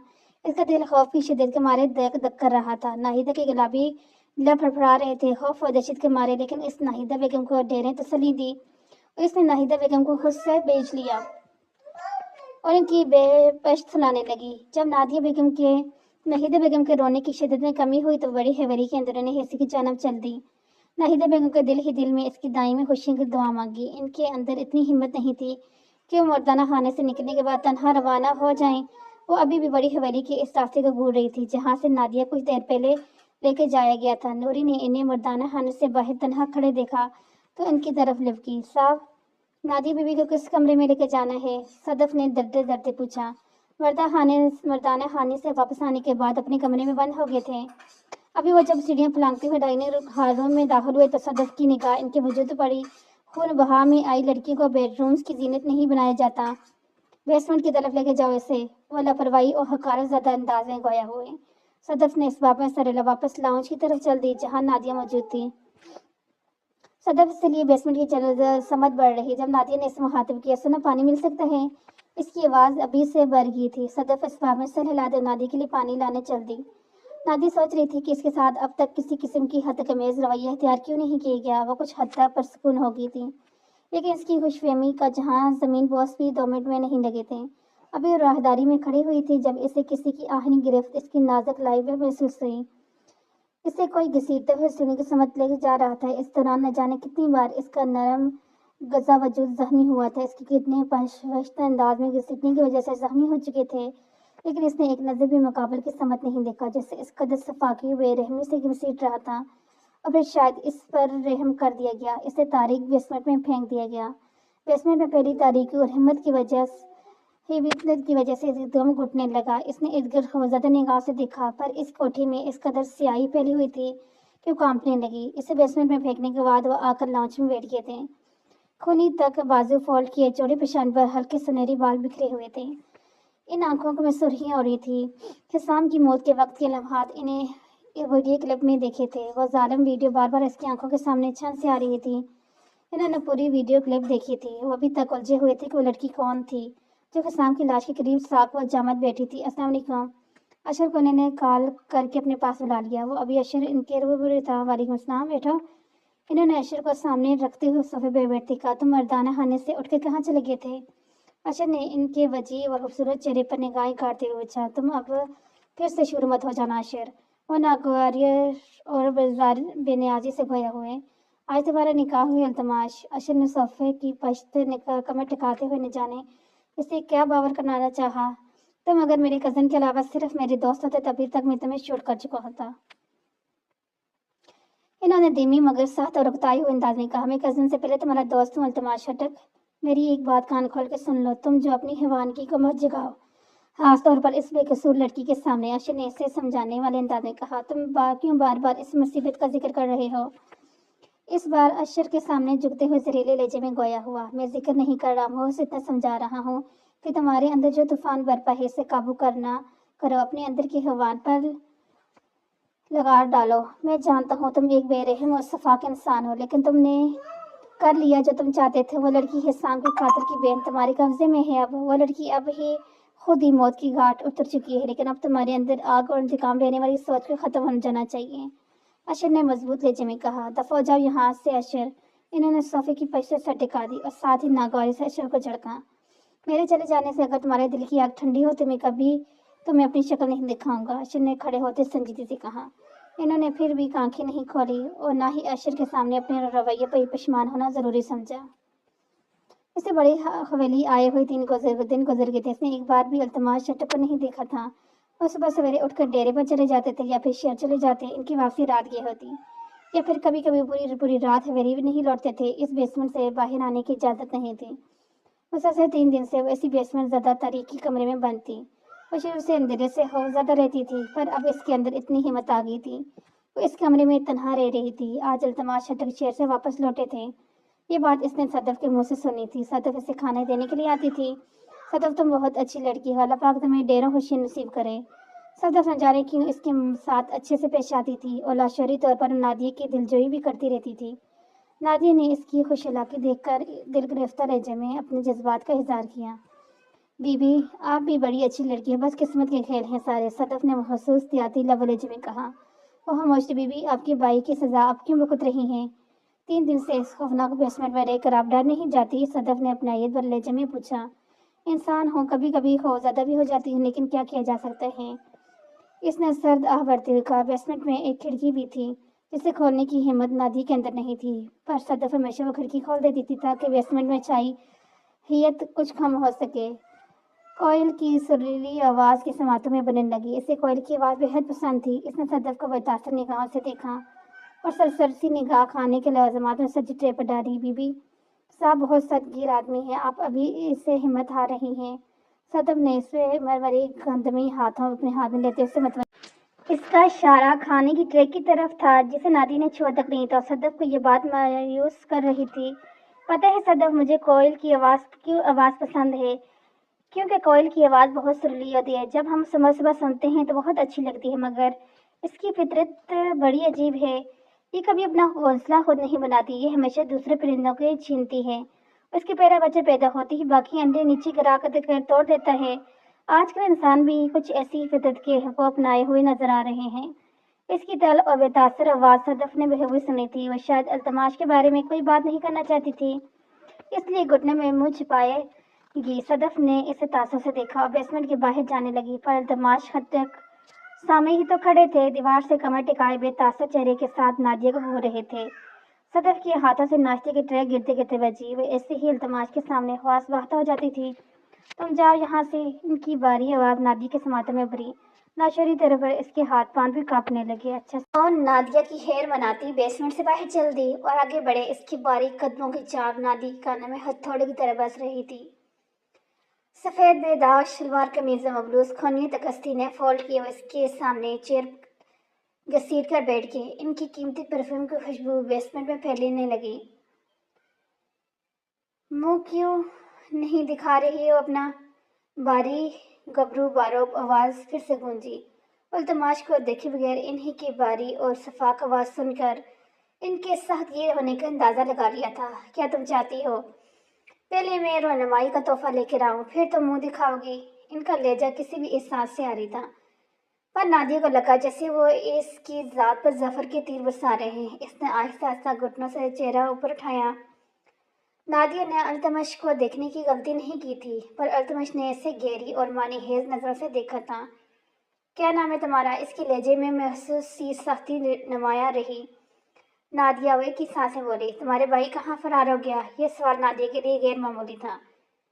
इसकी आंखें में साता अल्तमाश के चेहरे की समझ उठी। मला शबा दुनिया के खूबसूरत तरीन मर्दों में से एक था। इन्होंने लाइटर से सिगरेट सुलगाया और सिगरेट का कश लेकर सवारी निगाहों से इसको देखने लगे। नादिया के दिल ने तेजी से धड़कना शुरू कर दिया। मुझे नहीं मालूम वो कहाँ है, नादिया ने इनकी आंखों में देखते हुए मजबूत लहजे में जवाब दिया। इसका इतना कहना था कि अल्तमाश का हाथ उठा तो नादिया के नरम और नाजुक चेहरे पर निशान सबत करता चला गया। आइंदा मेरे सामने झूठ का सहारा लेने की कोशिश मत करना, वरना सर दर्द से अलग करने में देर नहीं लगाऊंगा, सर्द व सपाक अंदाज में कहते।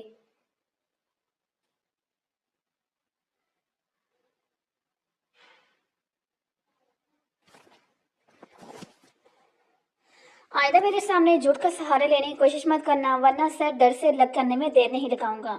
मखसूस सर्द व सपाक अंदाज में कहते वो अपनी जगह से उठ खड़े हुए थे। इनके एक थप्पड़ ने नादिया के 14 तख्ते रोशन कर दिए थे। अल्तमश का तमाचा इसके रसान पर इतनी जोर से पड़ा था कि इसकी पंखियों जैसे लबों से खून रसने लगा।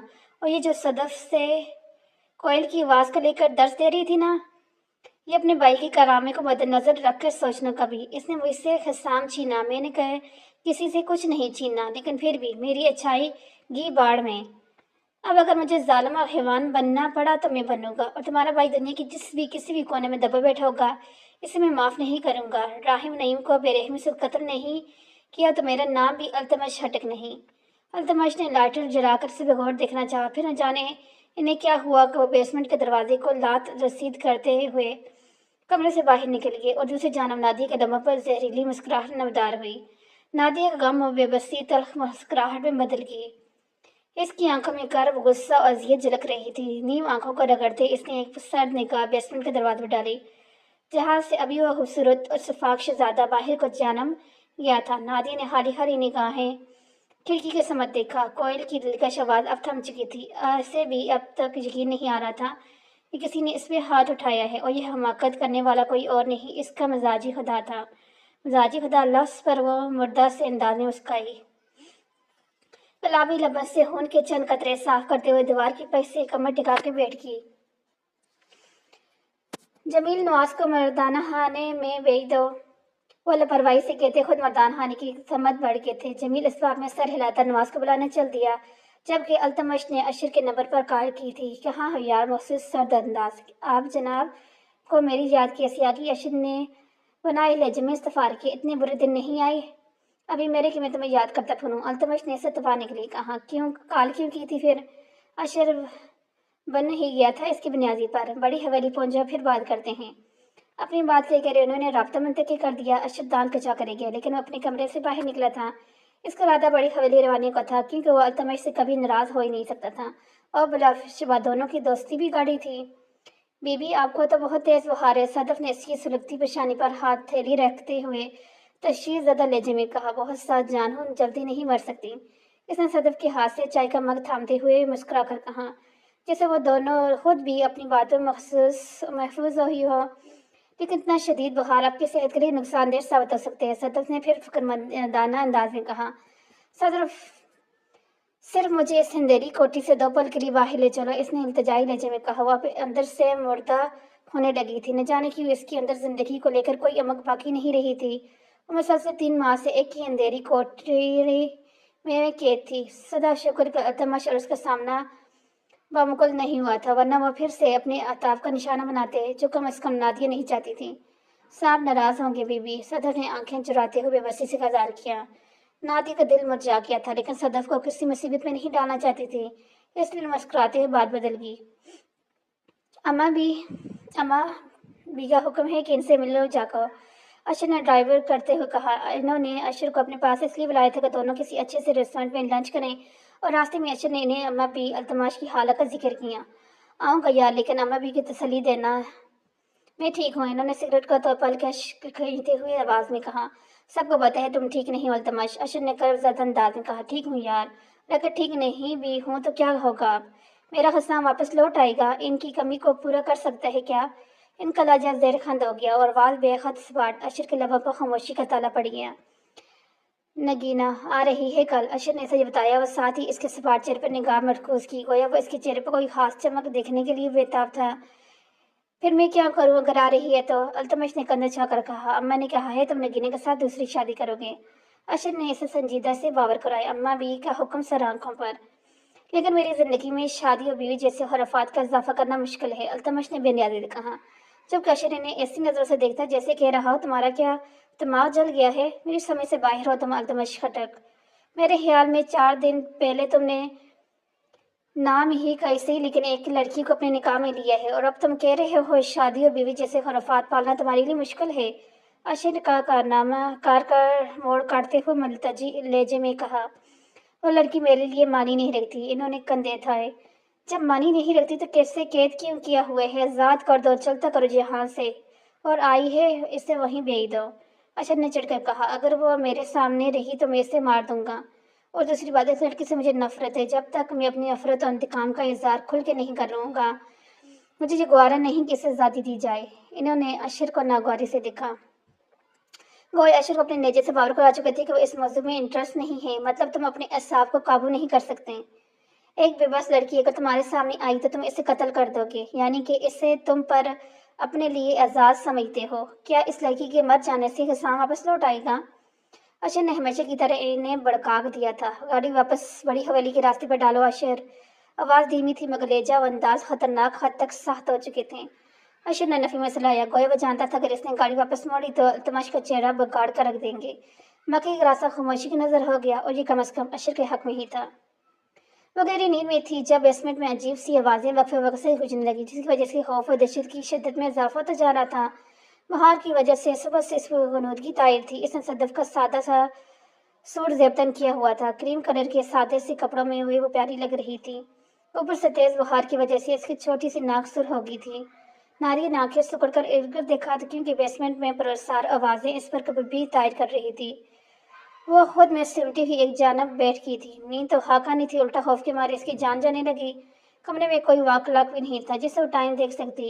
اسے یقین تھا کہ آج کی پوری رات اس کے کانپتے اور ڈر کے مارے لرزتے ہوئے گزر جانے کی۔ لان میں وہ مغرور شہزادہ شاہانہ انداز میں ٹہل رہا تھا جب نواز ان کے پاس آیا، گویا ہوا صاحب راہم کو کراچی میں دیکھا گیا ہے۔ نواز کا سر جھکا ہوا تھا۔ اس کے علاوہ کچھ معلوم ہوا کہ اس علاقے میں رہائش پذیر ہے یا کوئی اور اہم اطلاع؟ محسوس شفاف لہجے میں سوال کیا گیا۔ صاحب، ہمارے آدمیوں نے کراچی کے ایک شاپنگ مال کے باہر راہم سیال کو دیکھا ہے، اس کے علاوہ کوئی اور کامیابی ابھی تک حاصل نہیں ہو سکی۔ نواز کے ندامت زدہ لہجے میں جواب دیا، ٹھیک ہے، تم جاؤ، جمیل سے کہنا کہ کل شام وہ مجھ سے رابطہ کرے۔ رائٹر سے سر سلگاتے انہوں نے کہا۔ ڈارک براؤن رنگ کی قمیض شلوار میں مبلوس ہمیشہ کی طرح ان کی ہستی نیک فول تھی۔ لمبا چوڑا کثرتی سراپا گارڈن میں چمکماتے بلب کی ہلکی سی روشنی میں بے وجہ بے حد وجیح دکھائی دے رہا تھا۔ نواز نے مدمنہ انداز میں سر ہلا کر اجازت طلب کی اور پھر وہاں سے چلا گیا۔ انہوں نے زخمی نگاہوں سے سرسبز لائن پر طاہرانہ نگاہ دوڑائی۔ حسام اکثر انہیں کہتا تھا کہ لالا جان، آپ نے لائن کو خوبصورت باغ کی شکل دے رکھی ہے، جب بھی یہاں چہل قدمی کرنے آؤ تو بندے کا خراب موڈ بھی بہتر ہو جاتا ہے۔ ان کے نابی لبوں سے مدھم سی مسکراہٹ ابھری تھی۔ حسام، اب بھی اس باغ میں آپ کی خوشبو چارسوں پھیلی ہوئی ہے، دل میں کانچ کے ٹکڑوں کی طرح چبھ رہا ہے۔ آپ کو جدائی کا غم کھا رہا ہے، آپ کی جدائی کے بعد دل اداس ہے، روح بے چین ہے، ہر طرف خون نظر آ رہا ہے۔ اداس راستے ہو گئے ہیں، سنسان اور ویران ہو گئی ہے یہ زندگی۔ آپ کے لالا جان آپ کو نہیں بچا سکے، آپ کا لالا جان جیسا بد نصیب انسان کوئی اور ہو ہی نہیں سکتا۔ ان کی سرگوشیاں شاید وہ خود بھی سننے سے قاصر تھے، لیکن ان کے چہرے پہ کمال کا ضبط نمایاں تھا۔ آخر میں ان کے تاثرات پتھریلے ہوتے چلے گئے، آنکھوں میں سکونت چھانے لگا، اس وسیع و عرض لان میں بھی ان کی سانس اکھڑنے لگی، سینے کو ہلکا سا مسودے و حویلی کے اندرونی حصے کی سمت قدم بڑھانے لگے، جب لاشعوری طور پر ان کی نگاہ بیسمنٹ کی کھڑکی کی جانب اٹھی۔ بیسمنٹ میں ہر وقت اندھیرا چھایا رہتا تھا۔ نادیہ کا زرد پرکش سانولا چہرہ ان کی آنکھوں کے سامنے لہرایا۔ ان کے قدم خود بخود بیسمنٹ کی تاریک کوٹھی کی سمت مڑ گئے۔ پوری حویلی میں گہری اور دہشت زدہ خاموشی پھیلی ہوئی تھی۔ انہوں نے بیسمنٹ کا دروازہ نکالا اور سیل فون کی ٹارچ آن کرنے کے بعد نادیہ کی سمت بڑھے۔ نادیہ نے پہلے سے خوف اور دہشت کی وجہ سے آنکھیں میچی ہوئی تھیں، اوپر سے اس نے بیسمنٹ کے دروازے کی چڑک کی آواز سنی تو اس کے نازک سراپا سمیٹنے کانپنے لگا۔ بیسمنٹ میں داخل ہونے والی ہستی کو دیکھنے سے قاصر تھی، لیکن اس ہستی کے وجود سے اٹھتی محسوس سی محور گن خوشبو اس کے نتھوں سے ٹکرائی۔ وہ ایک دم اپنی جگہ سے اٹھ کھڑی ہوئی، وہ پیچھے کی جانب قدم لینے لگی۔ کہاں جا رہی ہو؟ پیچھے دیوار ہے۔ وہ تم اتنی خوفزدہ کیوں ہو رہی ہے؟ میں نے تمہیں کچھ کہا ہے؟ وہ دل جلا دینے والی چاندار مسکراہٹ لبوں پر سجائے خاصے معنی خیز انداز میں کہہ رہے تھے۔ نادی کی سانس ہلکے میں ہی اٹک کے رہ گئی۔ ایک تو پہلے سے ہی ہیٹ زدہ ماحول، اوپر سے سخت گیر بادشاہ کی وحشت اس کے آسان ہاتھوں ہونے لگے۔ التمش معنی خیز اور زہریلی انداز کو باندھتے ہوئے وہ دیوار کے ساتھ لگ کر کھڑی ہو گئی۔ اس کی ٹانگیں لرز رہی تھی اور ظالم شہزادہ اس کی نازک کلائی مروڑنے لگا۔ نادیہ کی دلخراش کراہٹ بیسمنٹ کی بند کوٹھی میں ابھری، جبکہ دوسری جانب محفوظ نگاہوں سے نادیہ کو سرپا گھور رہا تھا۔ ڈرامے باز لڑکیوں سے مجھے سخت چڑ ہے، زہر لگتی مجھے تمہاری جیسی لڑکیاں جو بظاہر تو معصومیت کا ڈھونگ رچاتی لیکن اندر سے ایک دم چلاک لومڑی ہوتی ہیں۔ اپنی جانب کھینچتے ہوئے پھنکارا تھا۔ نادیہ نے سر نفی ملایا، اس کی سخت اور شفاف گرفت سے ہاتھ آزاد کرانے لگی، لیکن اس سخت گیر اور وحشی انسان کی گرفت سے اپنی نازک کلائی آزاد کرنا نادیہ جیسی دبلی پتلی لڑکی کی بس میں نہیں تھا، اور دوسری جانب التمش بھی اس پر فی الحال رحم کرنے کے موڈ میں نہیں تھا۔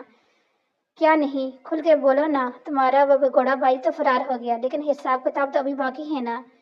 اس کے بالوں میں التمش کی گرفت سخت سے سخت ہوتی جا رہی تھی۔ نادیہ کی آنکھوں کے سامنے اندھیرا چھانے لگا۔ وہ کہاں دی تھی اس قدر سخت اور حقارت زدہ لہجوں کی؟ سامنے کھڑے یہ خوبصورت اور وجیح انسان اسے کسی پھیرے شیر کی طرح لگا، جو پل میں بھر میں اس کے وجود کو مسل کر رکھ دینے کی طاقت رکھتا تھا۔ التمش نے اس کے بال جھٹکے سے آزاد کیے، نادیہ کو خود سے دور کیا۔ نادیہ اپنے دکھتے سر کو سلہانے لگی۔ وہ سفید موتیوں سے زبردست آنکھیں التمش ہٹک کے چہرے کو تلخی سے دیکھنے لگی۔ التمش کے چہرے پر نفرت اور حقارت کے علاوہ اور کوئی جذبہ سرے سے موجود نہیں تھا۔ دیکھتے ہی دیکھتے بیسمنٹ سے باہر نکل گئے۔ تاریکی کوٹھی میں نادیہ کی سسکیاں ابھرنے لگی۔ وقت ہاتھ سے ریت کی مان پر چلتا جھلک گیا۔ 5 ماہ سے زیادہ عرصہ ہو گیا تھا اس کے اربناک واقعے کو، لیکن التمش ہٹک کے دل اور دماغ سے نفرت اور حقارت کا بھوت ابھی تک نہیں اترا تھا۔ انہیں ہر حال میں راہم کو اپنے ہاتھوں سے موت کی کاٹ اتارنا تھا۔ ان کے آدمی کراچی کے کونے کونے میں پھیلے ہوئے تھے، پر اس دن کے بعد راہم نے کسی بھی جگہ دکھائی نہیں دیا، اور یہ بات التمش کے لیے آگ میں پٹرول چھڑکنے میں مترادف تھی۔ شاور لینے کے بعد وہ کمرے میں آئے۔ ہلکے سنہری بالوں کو ٹاول سے رگڑتے ہوئے انہوں نے LLD آن کیا۔ مختلف چینل سرچ کرنے کے باوجود انہیں کوئی چیز پسند نہیں آئی تو مضبوط کلائی میں قیمتی واچ باندھتے ہوئے کمرے سے باہر نکل آئے۔ موسم خاصا خوشگوار تھا اور پروقار چال چلتے لاؤنج میں آ گئے۔ اسلام صاحب، صدف نے سلام کیا۔ وعلیکم السلام۔ بغیر صدف کی سمت دیکھیے انہوں نے جواب دیا۔ صاحب ناشتہ لگوا دوں؟ صدف نے پوچھا۔ نہیں، فی الحال صرف چائے بنا دو۔ اخبار کی 6 سرخیوں پر سر نہت دباتے ہوئے بولے، ٹھیک ہے صاحب۔ صدف نے سر ہم کی اور کچن کی طرف مڑ گئی۔ ان کی نگاہ بیسمنٹ کے دروازے کی جانب لپکی۔ ان کے نارمل اعصاب پر کچھ دبا دبا سا محسوس ہونے لگا، کیونکہ اس دن کے بعد ان کا اور نادیہ کا سامنا نہیں ہوا تھا۔ لاشعوری طور پر ان کے قدم بیسمنٹ کی سمت بڑھے۔ سفید کلف، سفید شلوار قمیض اور بلوز، اچھے سے بال سیٹ کیے، گھنی مونچھوں تلے نابی لب ہمیشہ کی طرح بھیجے ہوئے تھے۔ بیسمنٹ کا دروازہ کھلنے کے بعد اندر داخل ہوئے۔ نادیہ دیوار کی ایسے کمر ٹکائے، گھٹنوں میں زرد چہرے کو چھپائے سکڑ کر بیٹھی ہوئی تھی۔ التمش ہٹک نے بیسمنٹ میں پڑی اکلوتی چیئر کو کھینچ کر نادیہ کے سامنے زور سے پھینکتے والے انداز میں رکھی خوف کی شدت سے چیخ پڑی۔ جہاں دنیا کا خوف اس نیم پاگل لڑکی کی آنکھوں میں امڑ آیا۔ کیسی ہو؟ بے لچک سرد وسوار لہجہ اس کی سماعتوں میں ابھرا۔ اس نے گھنٹوں میں چر اوپر اٹھائے۔ ٹھیک ہوں؟ اس دن کے لیے التمش کے رویے بات خود سے عہد کر چکی تھی۔ التمش کے سامنے زیادہ نہیں بولے گی۔ جواب دینے کے ساتھ ہی وہ نامحسوس انداز میں خود میں سمیٹتی ہوئی آستگی سے بولی، کھانا کیوں نہیں کھا رہی تھی 3 دن سے؟ بے نیازی حقارت زدہ انداز میں پھنکارا، جبکہ ان کے لہجے میں کھلی نفرت کو پامتے ہوئے نادیہ کی زبان تالوں سے جا چمکی۔ بھوک نہیں تھی، وہ سپاٹ کر بولی۔ التمش اپنی جگہ سے اٹھ کھڑا ہوا، اس کی چیخ نکل گئی۔ اسے لگا شاید التمش پھر سے اس پر ہاتھ اٹھانے والا ہے۔ اتنا ڈرتی ہو جب تو ایسے کام ہی کیوں کرتی ہو؟ میری طرف سے تم بھاڑ میں جاؤ، لیکن ان لوگوں کے سامنے منہ چڑھانے سے کیا ہوگا جو خود بے بس ہیں؟ کل صدف کسی سے کہہ رہی تھی تم کھانا نہیں کھا رہی ہو، اور تمہاری کنیز ہے کیا جو تم اس سے تلڑی کروا رہی ہو؟ تمہیں اگر مظلومیت و بے بسی کا ڈرامہ رچانے کا شوق ہو تو بتا دو، ابھی اسے پورا کر دیتا ہوں۔ صدف نے میری منتیں کی تھی کہ تمہیں کھانا کھانے کی اجازت دی جائے۔ وہ بنائے اور کاٹدار انداز میں داڑھے تھے۔ نادیہ کا کلیجہ مکانے لگا۔ اس قدر نفرت حقارت زدہ انداز سہنے کے بعد اس کا دل سہم گیا تھا۔ آپ نہیں دیتے اجازت، کم از کم اس بے مقصد و حقارت زدہ زندگی سے جان چھوٹ جاتی میری۔ نادیہ کا دل دکھ سے پھٹنے کو تھا۔ وہ گرائی اور ساتھ ہی ایک سخت نگاہ التمش پر ڈال کر رخ موڑ گئی۔ کیا چیز ہو تم؟ خود کو دیکھا ہی میرے آگے تم بالکل نازک سی گڑیا کا ماند ہو۔ میں چاہوں تو پل بھر میں تمہیں مسل کر رکھ دوں، لیکن تم خود چاہتی ہو کہ تمہارے ہوش اچھے سے ٹھکانے لگانے جائیں۔ اس کی سمجھ بڑھتے ہوئے گہری نگاہوں سے اس کا تنقیدی جائزہ لے رہے تھے۔ فروزی رنگ کے ڈریس میں مبلوس و برائی اوف زدہ لگ رہی تھی۔ بے شک تمہارے اندر مخصوص کشش موجود ہے جو کسی بھی مرد کو ازیر کرنے کی صلاحیت رکھتی ہے، لیکن یہاں معاملہ ذرا الٹا ہے۔ میں التمش ہٹک ہوں، بے شک تم میری نکاح میں ہو، اس کے باوجود مجھے تمہارے وجود سے کوئی سروکار نہیں، بول رہے تھے، جبکہ نادیہ کبھی اس کی زیرک آنکھوں کو، کبھی گھنی مونچھوں تلے ہلتے نابی لبوں کو دیکھنے میں کھوئی ہوئی تھی۔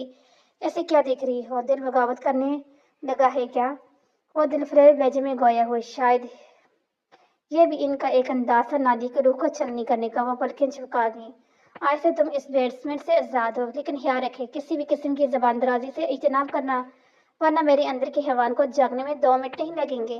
और हाँ, मेरी किसी भी धमकी को कभी महज धमकी नहीं समझना, क्योंकि मैं अपने किए पर अमल करने से नहीं झुकता। मुझे कोई सरोकार नहीं, तुम जिंदा हो या मर गई हो, सदफ के अंदर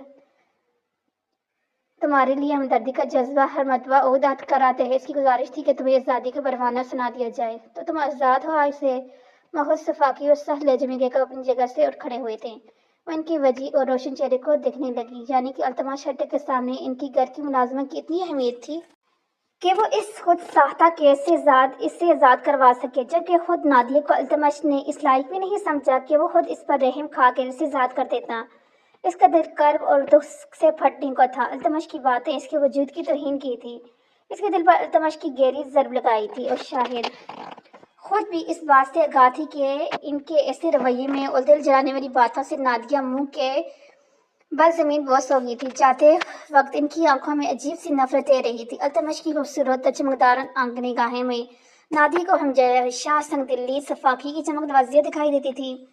वो खुले आसमान तले इतने दिन बाद सांस ले रही थी, आंखों में हल्की नमी लिए वो सरसब्ज लाइन में टलने लगी। इसकी जिंदगी में इतना कुछ हो चुका था कि अभी तक इसके दिल व दिमाग से खौफ की गहरे बादल चमट नहीं सके थे, लेकिन अल्तमश हट्टक इसके लिए पहली बनता जा रहा था। वो क्या था? ये चीज़ नादिया के लिए बहुत बड़ा सवाल निशान थी। वो कभी इसके वजूद के कई हिस्सों में तकसीम कर देते, कहीं महज अपनी नफरत ज़दा और जहरीले शोले बयानी से नादिया सब चीज़ों की दरगुजर कर सकती थी। लेकिन वो एक थप्पड़ जो नादिया के बेसमेंट में पड़ा था बगैर किसी गुनाह की, इस थप्पड़ ने नादिया के दिल पूरी तरह से चाप छोड़ दी थी। इसके नन्हे दिल में अल्तमश को लेकर डेरे खोचे आज भी मौजूद थे। और अल्तमश की इस सख्त तबीयत से कुछ हद तक वाकिफ भी हो चुकी थी, इसलिए इसने तय किया था वो अल्तमश के सामने जाने से गुरेज करेगी। मर्दाना खाने में पंचायत लग चुकी थी। अल्तमश हट्टक का बेसब्री से इंतजार किया जा रहा था, और ये इंतजार जल्द ही इख्तिताम पजीर हुआ था। अल्तमश हट्टक मर्दान खाने में दाखिल हुए। सफ़ेद कमीज सलवार में हल्की सी शेव, अच्छे से बाल सेट किए, इनके चेहरे पर लापरवाही और सफाकी नुमाया थी। वो अपने मखसूस नश्क पर बैठ गए। सामने खड़े आदमी ने इन्हें सलाम किया, जिसका इन्होंने मुहज़्ज़ज़ सर हिला के जवाब दिया, लाला जी, मेरे भाई ने मेरे हक पर डाका डाला है। अल्लाह के बाद मुझे आपसे इंसाफ की उम्मीद है। नौजवान रंजीदा लहजे में गोया, हाँ नहीं लाला जी, जी झूठ बोल रहा है। मैं इस उम्र में छोटा हूँ, आज तक मैंने इससे ये तक नहीं इस्तफार की कि बाबा की जायदाद कितनी है या फिर इसमें मेरा कितना हिस्सा है। इनके सामने खड़ा हुआ दूसरा लड़का बेचैनी से बोल पड़ा, तनवीर, जब इसने तुमसे ये तक नहीं पूछा कि बाप की जायदाद में इनका कितना हिस्सा है, तो तुम ये कैसे कह सकते हैं कि तुम्हारे हक पर डाका डाल रहा है? लाला जान ने काटदार निगाहों से तनवीर नामी लड़के को घूरा। लाला जी जरूर बोल रहा है। तनवीर ने तीखी निगाहों से अपने भाई को घूरा। गोया तनवीर नामी लड़के का बस नहीं चढ़ रहा था, वह अपने सक्के भाई का मुंह बिगाड़ कर रख देता है। चलो मान लेते हैं कि तुम्हारे भाई ने तुम्हारे हक पर डाका डाला है, तो क्या अब इसे फांसी पर लटका दिया जाए? लाला जी की गबरू बारी आवाज फिर से गूंजी। एक शोला बात चिंगारी थी इनके लहजे में। नहीं लाला जी, ये मेरा छोटा भाई है, बस हमारी जायदाद को बराबर बराबर हिस्सों में तकसीम कर दें। तनवीर ने सपाट कर जवाब दिया। तुम दोनों के वालिद साहब हयात है? अल्तमश की तनफर ज़दा आवाज़ मर्दाना खाने में उभरी। जी लाला जी, अल्लाह का शुक्र है हमारे वालिद जिंदा हैं। जवाब तनवीर की तरफ से आया। तो फिर आज ये नौबत क्यों आई कि बाप के हयात होने के बावजूद मामलात पंचायत तक पहुँच गए? इनका लहजा किसी भी जज्बे से आ रहे थे, लेकिन इन्होंने कहर और दुर्नगरों से तनवीर पर डालना जरूरी समझी। तनवीर का शर्मिंदगी के मारे सर झुक गया। सर झुका लेने से क्या होगा? तुमने जब बाप को अहमियत देना जरूरी नहीं समझा, छोटे भाई को पता नहीं क्या झूठा जैसा इल्जाम लगा दिया, और फिर घर का मामला मसाइल फिर बड़े मजमे में छाल दिया। इनका लहजा आम सा था, पर तनवीर का सर की गर्दन को गोया झुक कर एक जगह साख्त हो गई थी। अगर इस गांव में आज तक पंचायत के फैसलों को अहम समझा जाता है, तो इसका मतलब यह नहीं कि मामूली बातों पर पंचायत लगा दी जाए। तो बुरी तरह से ठान के बैठे थे कि तनवीर की गर्दन बगैर किसी हथियार का तोड़ देनी है। माजरत हाँ हूँ लाला जी, वो ममनाया। साथ ही इसके अंदाज खासा शर्मसार था। मुझे से मादर करने से बेहतर है अपने घर वालों से माजरत करो। बेशक तुम्हारा लहजा और अंदाज तुम्हारे भाई की बातों से ज्यादा मजबूत है, लेकिन एक चीज दोनों के अंदर मुख्तलिफ थी। तुम जब बात कर रहे थे तुम्हारी आंखों में आंखें झुकी हुई थी, और जब तुम्हारे भाई बात कर रहा था तुम्हारे मेरी आंखों में देखकर सफाई पेश कर रहा था। झूठ और मुनाफिक कभी भी सीना तान कर बात नहीं कर सकता, लेकिन जो सादक होता है इसकी आंखों में इस सच उगड़ रही होती हैं। ज़हन नशीन कर लो मेरी बात। इसकी गबरू और पाटदार आवाज़ सुनकर सब धीमे अंदाज में मुस्कराए। अल्तमश अपनी जगह से उठ खड़े हुआ और मर्दाना खाने से बाहर निकल गए। वापस जाने के बाद वक्त तनवीर लाला जी के पास आकर काफ़ी गलगौज लहजे में इनका शुक्रिया अदा कर रहा था। मुखसर इलाका वापस हवेली के अंदर उन्हें हिस्से की समझ चल रही है, जैसे तनवीर की शर्मसारी इनके लिए कोई मानी ही नहीं रखती। बीबी बहुत खुशी हो रही है आपको यूं आजाद माहौल में सांस लेते देखकर, सदर ने महसूस जाती अंदाज में कहा। सदफ की बात सुनकर इसने सिकुड़े हुए लब गुलाब की फूल की मान खिल उठे। सदफ, तुम यहाँ पर कितने अरसे से काम कर रही हो? वो दुपट्टा माथे पर जमाकर सदफ के सामने आ गई। सदफ किचन की सफाई सुथराई में मगन थी। तकरीबन 7 साल हो गए हैं जी। वो दरअसल मेरे अम्मा अब्बा की वफात से 7 साल पहले हो चुकी है, और मेरा छोटा भाई तब कम उम्र था। लाला जी ये सारा मामलात पहुंचा तो उन्होंने तब मुझे मेरे और भाई जमील को इस हवेली में पनाह दे दी। पेशो गुस्सा गिर गुस्से वाले हैं, पर दिल के बुले भले हैं। नूरी ने गुलगोश आवाज में होने से कहा। नादी इसकी बात सुनने के बाद भी खामोश रही, जैसे वो नूरी की बातों में कोई दिलचस्पी नहीं ले रही थी। खाना खाएंगी आप? सदफ ने बिरयानी दम पर लगाते हुए सबूत जो गायब दिमाग से इजाफे पे बोल रही थी। ठीक है, तो मेरे लिए गरम गरम बिरयानी प्लेट में निकालो, तब तक मैं ताज़ा दम होकराती हूँ। सदफ के फूले हुए गालों को सहलाकर वहां से चली गई। अस्सलाम वालेकुम मामा भी। वो आज अपनी खाले के घर गए थे। कुलनाज बेगम ने अपने होबरू वजी बाजी को देखा तो खुशी में फूले नहीं समा रही थी। वारी गुस्ना मेरे बच्चे, वो इनकी चौड़ी पेशानियां बोझ देती गुलकोज अशबार आवाजें गोया हुई। कैसी तही बिधाब की? इनकी भीगी आंखों से निगाहें हटाकर अल्तमश ने संजीदगी से पूछा। ठीक होने के एक मगरूर इंसान की जिंदगी कितनी मुश्किल होती है, ये तो आप अंदाजा लगा ही सकते हैं, कुलनाज बेगम ने रूंधी आवाज में कहा। अम्मा भी, सबसे बड़ी बीमारी मायूसी और नाशुक्री है। जो इंसान मायूस हो जाए वो पुरसुकून रह ही नहीं सकता। इन्होंने गुलनाज बेगम के कामते हाथों पर आजदगी और नरमी से हाथ रखते कहा। ठीक कह रहे हैं आप, इंसान होना इसलिए अपने मुंह से शिकवा फिसल गया, और इंसान तो होता ही खुदा का गड़ा है। गुलनाज बेगम ने फौरी अपनी गलती तस्लीम की। आप दिल से वापस कब आई? वो बात को गोल करके। वो दिल 2 दिन पहले वापस आई थी। अशर से मैंने कहा था मेरे बच्चे से कहो मुझे अपना चेहरे दिखा के जाए, अम्मा बी ने शफीक लहजे में कहा। जी, मुझे कल अशर ने बताया था, और आज सुबह पंचायत की वजह से मसरूफ रहा, लेकिन अभी आपकी हुक्म की तामील हो गई है, मैं आपके सामने हाजिर हूँ, इन्होंने महसूस अंदाज में कहा। हसाम ने हमारे सामने साथ ठीक नहीं किया अल्तमश। अम्मा बी की आंखें भीगी। वह जानती थी कि इनका ये सादगी फाक दिखाई देने वाला बांझा किस कदर हसास है। अल्तमश हटक की गिनी मूछों तले नबी लब बीच के। अस्सलाम वालेकुम बीजान। इस गमजदा और सदगी वाले माहौल में नगीना की सुरीली आवाज बबरी। अल्तमश हटक ने गर्दन घुमाकर नगीना की समझ देखना जरूरी नहीं समझा, लेकिन गुलनाज अपनी व्हील चेयर दिगलती नगीना की जाना बढ़ी। वालेकुम सलाम। कुड़ी कैसी है? अम्मा बी ने इसके झुकते हुए सर पर शक से हाथ फेरा। मैं ठीक हूँ, आप कैसी हैं? अशर भाई ने देर लगा दी, वरना आप कब का उड़ के आपके पास पहुंच जाती है। नगीना का मदम और खूबसूरत आवाज हाल में गूंज रही थी। नगीना, मादम मुझ पर इल्जाम क्यों लगा रही हो? और तुम तो चाहती ही हो यही कि हमको शवी करेंगे, तुम्हें कॉलेज से दूर रखा जाए, पढ़ाई करने से काफी जान जाती है ना। अशर ने शरारती लहजे में से चढ़ाया, जिस पर नगीना ने उससे घूटरी से नवाजा। अल्तमश खट्टक के चेहरे पर अजीब तासर थे, जैसे वो सबको कोफत का शिकार हो रहा था। तुम कब से आए हो, मुझे बताया भी नहीं? अशर की नजर अल्तमश खट्टक के वजह तो पड़ी, तो इसे खुशगवार हैरत हुई। थोड़ी देर पहले आया हूँ, अभी मुझे चलना होगा। मजबूत कलाई पर बंदी कैंटी रिस्ट वॉच पर नजर डालकर वो खड़ा हुआ। नगीना ने भी अल्तमश को अभी देखा था, नामोस अंदाज में अम्मा के पर्स के पीछे छुप गई थी। तुम कहीं नहीं जाओगे? आज रात का डिनर तुम हमारे साथ कर रहे हो, बात है तुम्हें कोई इनकार और अगर मगर नहीं सुनूंगा। अशर ने मसनू रोबदार अंदाज में इशार किया। अच्छा, फिर कभी सही आज मुश्किल है, वरना मैं खुद तुम्हें मौका नहीं देता अलजा करने का। आदर्श की महसूस पाट और बारी आवाज लाउंज में उभरी। अम्मा भी इजाजत है? वजह कर मम्मी के हाथ से अपने मजबूत हाथों में थामते हुए गए। अल्लाह के अमान मेरे बच्चे, दिल तो मेरा भी नहीं चाह रहा आपको बगैर डिनर के वापस जाने दूं, लेकिन अगर आपको कोई जरूरी काम है तो रियायत देती हूँ आज, अम्मा भी ने दोस्ताना अंदाज में कहा।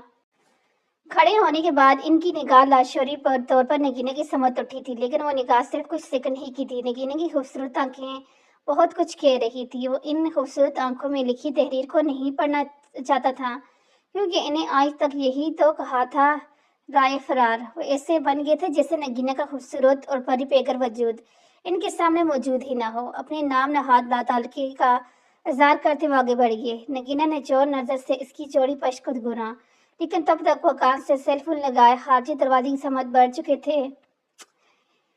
सदफ, मुझे अम्मा से फोन पर बात करनी है। सफेद सादा सा ड्रेस में मुबलूस अपने रेशमी सिल्की बालों को पश्चिम फैलाए सदफ के पास आ गई थी। थोड़ी देर पहले ही इसने शावर लिया था।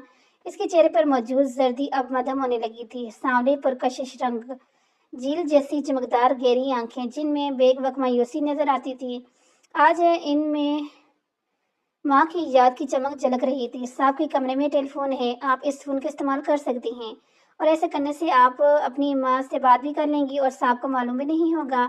सदर ने छड़ से इनकी मुश्किल आसान कर दी। बात तो तुम्हारी ठीक है, लेकिन अगर वो अपने कमरे में आ गए तो फिर के आगे नादिया ने तो नहीं, लेकिन सदफ ने जरूर छेड़छाड़ी ली थी। आप तब साहब के कमरे में जाना जब वो कमरे में ना हो। सदफ ने जगमगाते चेहरे के साथ कहा। नादिया ने सिर्फ सदफ के जगमगाते चेहरे को देखा था। उसकी आंखें भर आई। कहने को सदफ और इसका कोई खूनी रिश्ता नहीं था, लेकिन बहुत कम अरसे में सदफ इसके दिल की बहुत करीब हो गई थी। इसने सदफ को अपने हिसार में लिया। सदफ बदकी थी। तुम बहुत अच्छी हो, इसलिए प्यार आ गया था। नादिया ने धीमे लहजे में इसके गाल लाए। साहब आज मर्दाना खाने में नहीं है, जरूर शेयर किए होंगे। आप आराम से इनके कमरे में चली जाएं, और अगर इनकी गाड़ी का हॉर्न मैंने सुना तो आपको खबरदार कर दूंगी। आप फौरन कमरे से बाहर निकल जाना। सदफ ने ऐसे समझाने वाले अंदाज में कहा जिस पर अपनी खूबसूरती बतीसी की नमाज कर दी। अल्तमश हट्टे के कमरे की समझ चलती।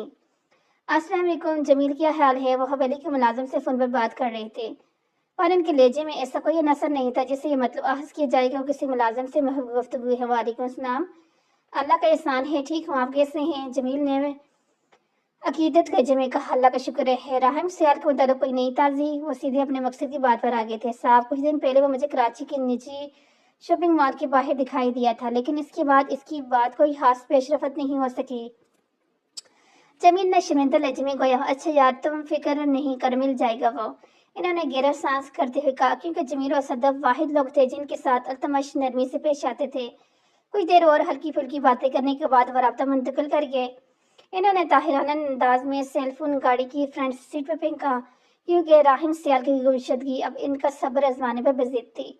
बड़ी हवेली में पहुंचकर इनके गुस्से में इजाफा हो गया था, क्योंकि आज बड़ी हवेली का खारजी गेट खुला हुआ था और गार्ड्स भी अपनी जगह पर मौजूद नहीं थे। लाला की स्याह लैंड क्रूज़र फुल स्पीड में हवेली के वसी गराज में दाखिल हुई। सदफ तो तब से बेचैनी से लाउंज में टहल रही थी। अतमाश हटो को हवेली के अंदर दाखिल होता देख इसका दिल और वजूद लड़ने लगा। लाला जी आप क्यों आ गए? सदफ ने बेसाख्ता कहा। मर गई आज तो नादिया बीबी। सदफ बड़बड़ाई, लेकिन अल्तमश नासमझी से आने वाली नजरों से नूरी के फक होते चेहरे को घूर रहे थे। क्या हुआ, तबीयत ठीक है तुम्हारी? कांधों पर फैली शाल इन्होंने अब हाथों में ले ली थी और साथ ही सदफ चुटकी निगाह डालकर आगे बढ़े। जी जी साहब जी मैं ठीक हूँ। सदफ ने थूक निकलते कहा, ऐसा लग तो नहीं रहा तुम ठीक हो, जाकर आराम कर लो कुछ देर। वो धीमी लहजे में गोही, नहीं साहब मैं ठीक हूँ, आज यहीं पर सो जाए ना। लाला जी को सीढ़ियों के समझ बढ़ते देखो एक बार फिर से अजीब व गरीब बात बोल गई। और जब सदफ को अपनी बात समझ आई तो इसने खुद पर दिल खोल कर मरामत की, साथ ही अपनी कैंची जैसे जल्दी जुबान को खुशका, यहाँ सो जाऊं, दिमाग दुरुस्त है तुम्हारा? इनके सब चेहरे पर बाजारी और नागवारी फैलने लगी। साहब मुझे लगा आप थक गए होंगे ना, तो इसलिए कह दिया। सदफ ने बनाई, अगर थक गया हूँ तो कमरे के बजाय लॉन्च में सोना शुरू कर दूँ। सदफ की बातों पर इनका दिमाग घूम गया था, लेकिन फिलहाल वो सर झटकते सीने चढ़ने लगे।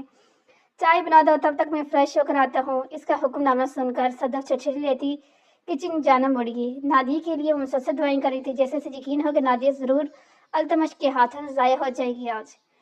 नूरी ने दिल खोल कर खुद पर लानतन की थी, क्योंकि इसके मेहमान प्लेन की वजह से महान की वजह से नादिया इस वक्त इस फेरे शेर की सुल्तनत में गई थी। नादिया कमरे में तो आ गई थी, लेकिन फिर इसके चेहरे का रंग ओढ़ा हुआ था। अल्तमश हट्टे के कमरे को देखकर इसकी आंखें जगड़ जगड़ करने लगी। कितना इश्तियाल था इस बड़ी हवेली को अंदर से देखने का, लेकिन जिन वजूहात की वजह से आज इस हवेली में मौजूद थी, ये तो उसने अपने ख्वाब में भी नहीं देख सोचा था। कुछ देर बाद वह गहरी सांस खींची थी, अपने मकसद में जद गई। इसके काम में भी वो एक मुसीबत दरपेश आई। लाला जी के कमरे में मौजूद जदीद टेलीफोन को देखकर वो गंग रहेगी। इसने आज तक कभी टेलीफोन इस्तेमाल नहीं किया था। राहिम के पास छोटा सा मोबाइल था जिससे अक्सर अपने रिश्तेदारों से बात करती थी। बाद में इसने अपना मोबाइल लिया और जिस पर वो बड़ी हवेली रवाना हो रही थी, इस दिन इसने अपना मोबाइल नाहिदा बेगम के हवाले कर दिया और साथ में ये भी कह दिया कि जब इसे मौका मिलेगा वो नाहिदा बेगम से रब्ता कर लेगी। होश की दुनिया में तो वह तब आई जब कमरे के बाहर इसे किसी की बारी कदमों की चाप सुनाई दी। इसका दिल दग रह गया। वो खौफजदा निगाह से इसने कमरे के बंद दरवाजे को देखा, लेकिन होनी को कौन टाल सकता था।